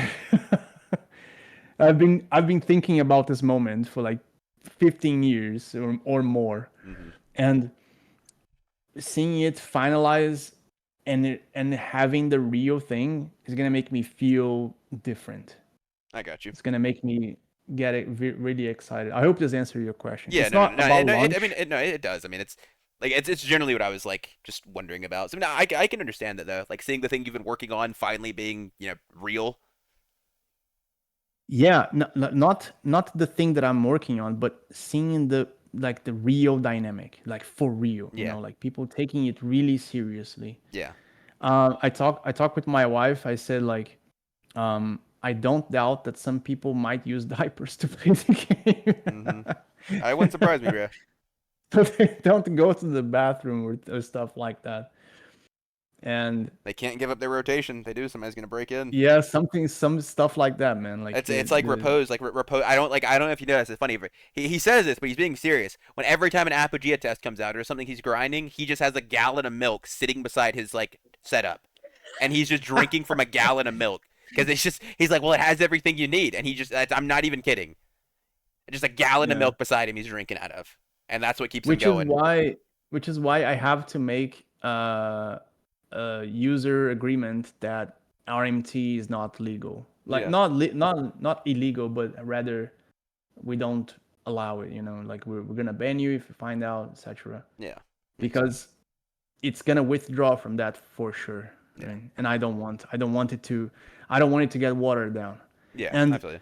I think maybe some of you guys would disagree, but I think I made a good decision to not have another test because I can feel it building up Oh now. yeah, I can I feel agree. I can feel people going like I want to play the real thing Yeah, because I forgot how it was, and I yeah. I also forgot how it was. I don't remember. I don't remember how it was, and I want to feel it again. So, like, with that being said, I mean, I'll ask you this, and I don't know if you can give like an accurate answer for it or anything, but what percentage, like, of the way would you say like you are to being like the game is like done or like not done, finished, but like for release, like release ready, like or just and not even just the game, just in general, like how close do you guys think like or do you think you are to the game being ready to release? It's pretty close. Yeah, It's pretty close. Yeah, it is. It you got actually is. got a release date for it? No, no release date. I've said why before. Yeah, no, no, It's no, people get sick, yeah, things things, happen. yeah, I no, I get got you. sick. Right now I'm doing legal. I'm gonna have a talk with a lawyer Hmm. to define like agreements you guys have to sign when creating an account Hmm. to not get in legal trouble. Like this stuff is just weird, right? Like Yeah, I never thought I had to do this, but then, now I'm gonna have to do it to make sure that I don't get screwed. I got you. Uh, I'm like setting up a bunch of like bureaucratic stuff in my country because I'm in Brazil. Like Yeah.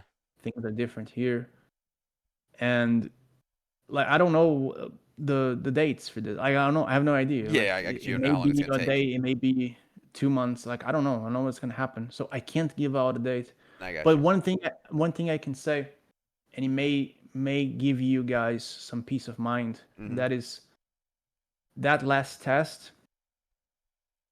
It essentially like it trimmed everything that I need to do. Like imagine the development being like a bushy tree with a Yeah. bunch of like twigs everywhere, and we just like trimmed everything, and I can just see what I need to do, and Hmm. it's right there, and I just have to do it, and it's a lot of grind, but I'm very good at doing that. I have been doing it for a decade, and Yeah. I I speed run it. I'm really good at doing it. The only part that really fucks me every single time is testing. Like I need proper testing, and I can't open it for everyone. Yeah. So that's the part when I'm gonna lose some money. I've already been asking for help from people I trust, and hopefully I can get that going.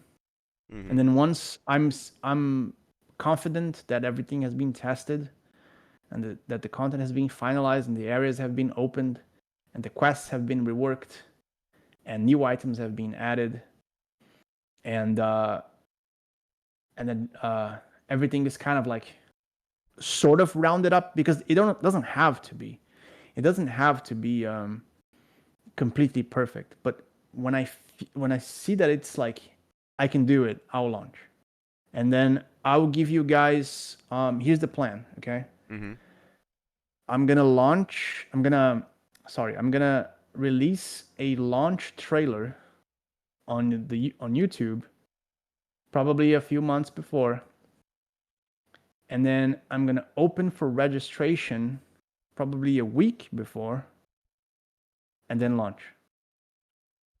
Okay. So it's not going to be a shadow drop. That's what we're hearing. It's not going to be a shadow drop because we don't want you guys to register account at the same time that you want to log in, Yeah, yeah. so that the login That servers like don't get.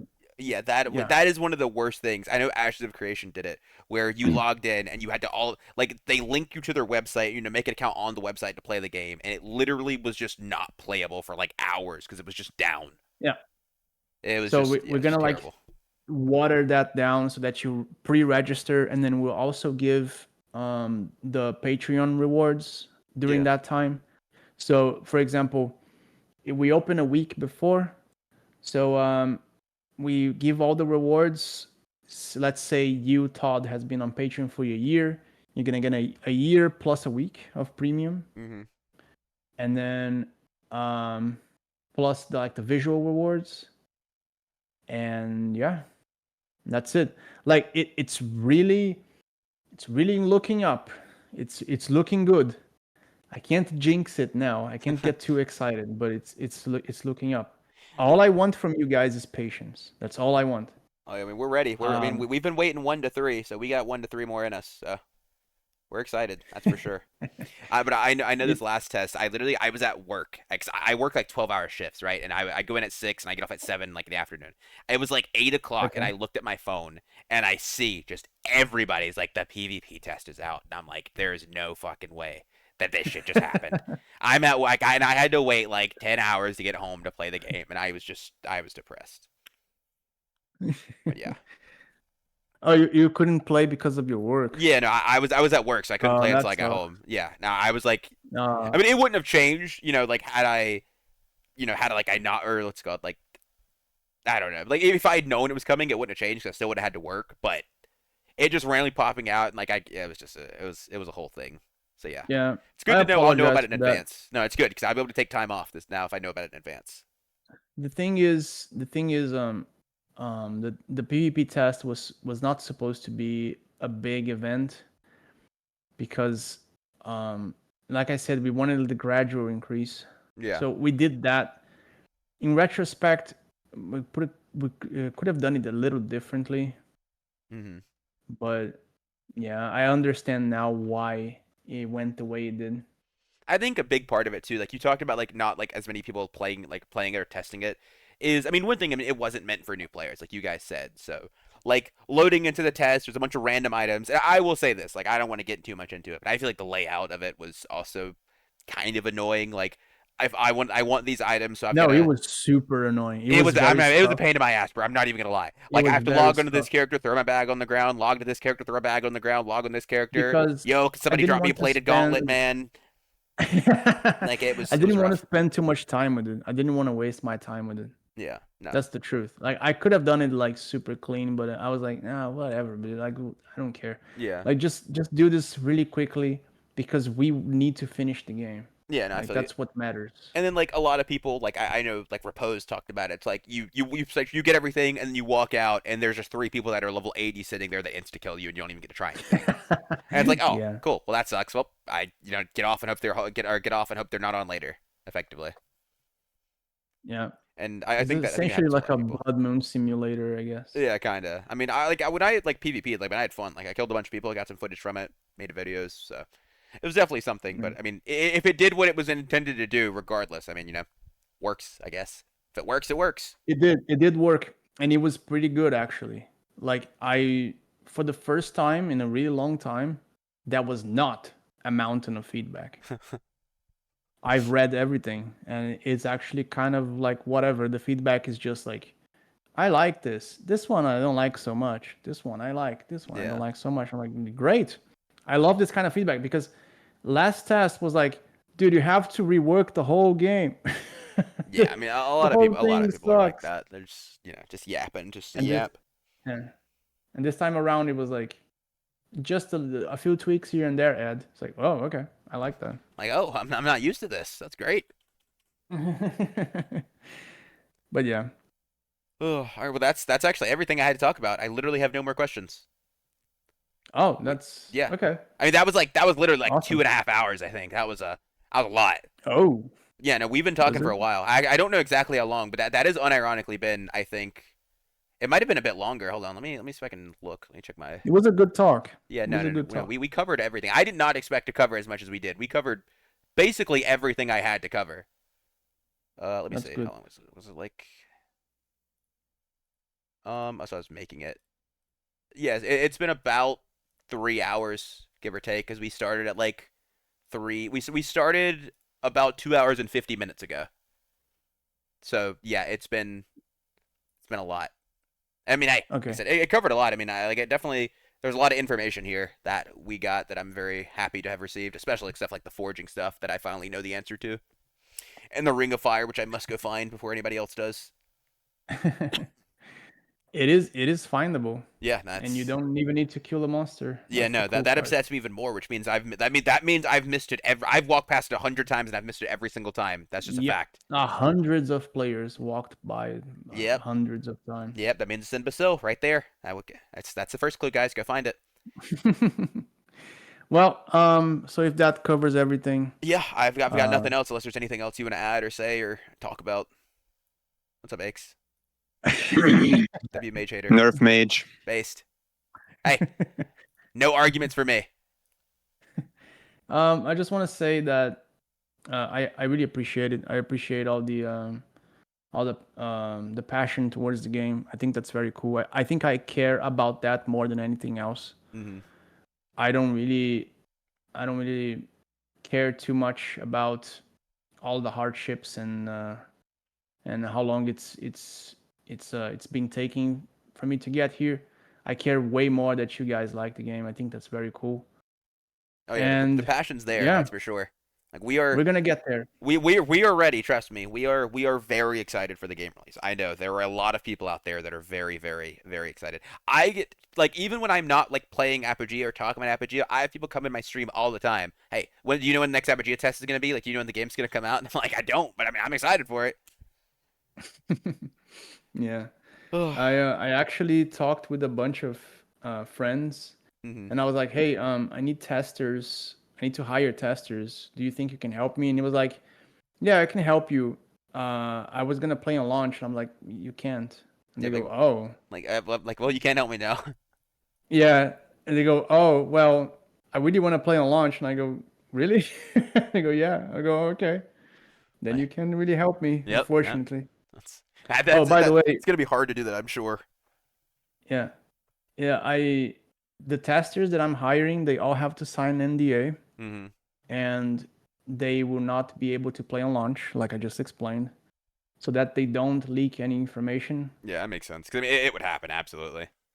Yeah, so that it should be a leveled playing field for everyone to succeed and excel in the game. Yeah, that's good. Yeah, but that's it. I really appreciate it, and I wanna also ask everyone for patience, like I always do. Hmm.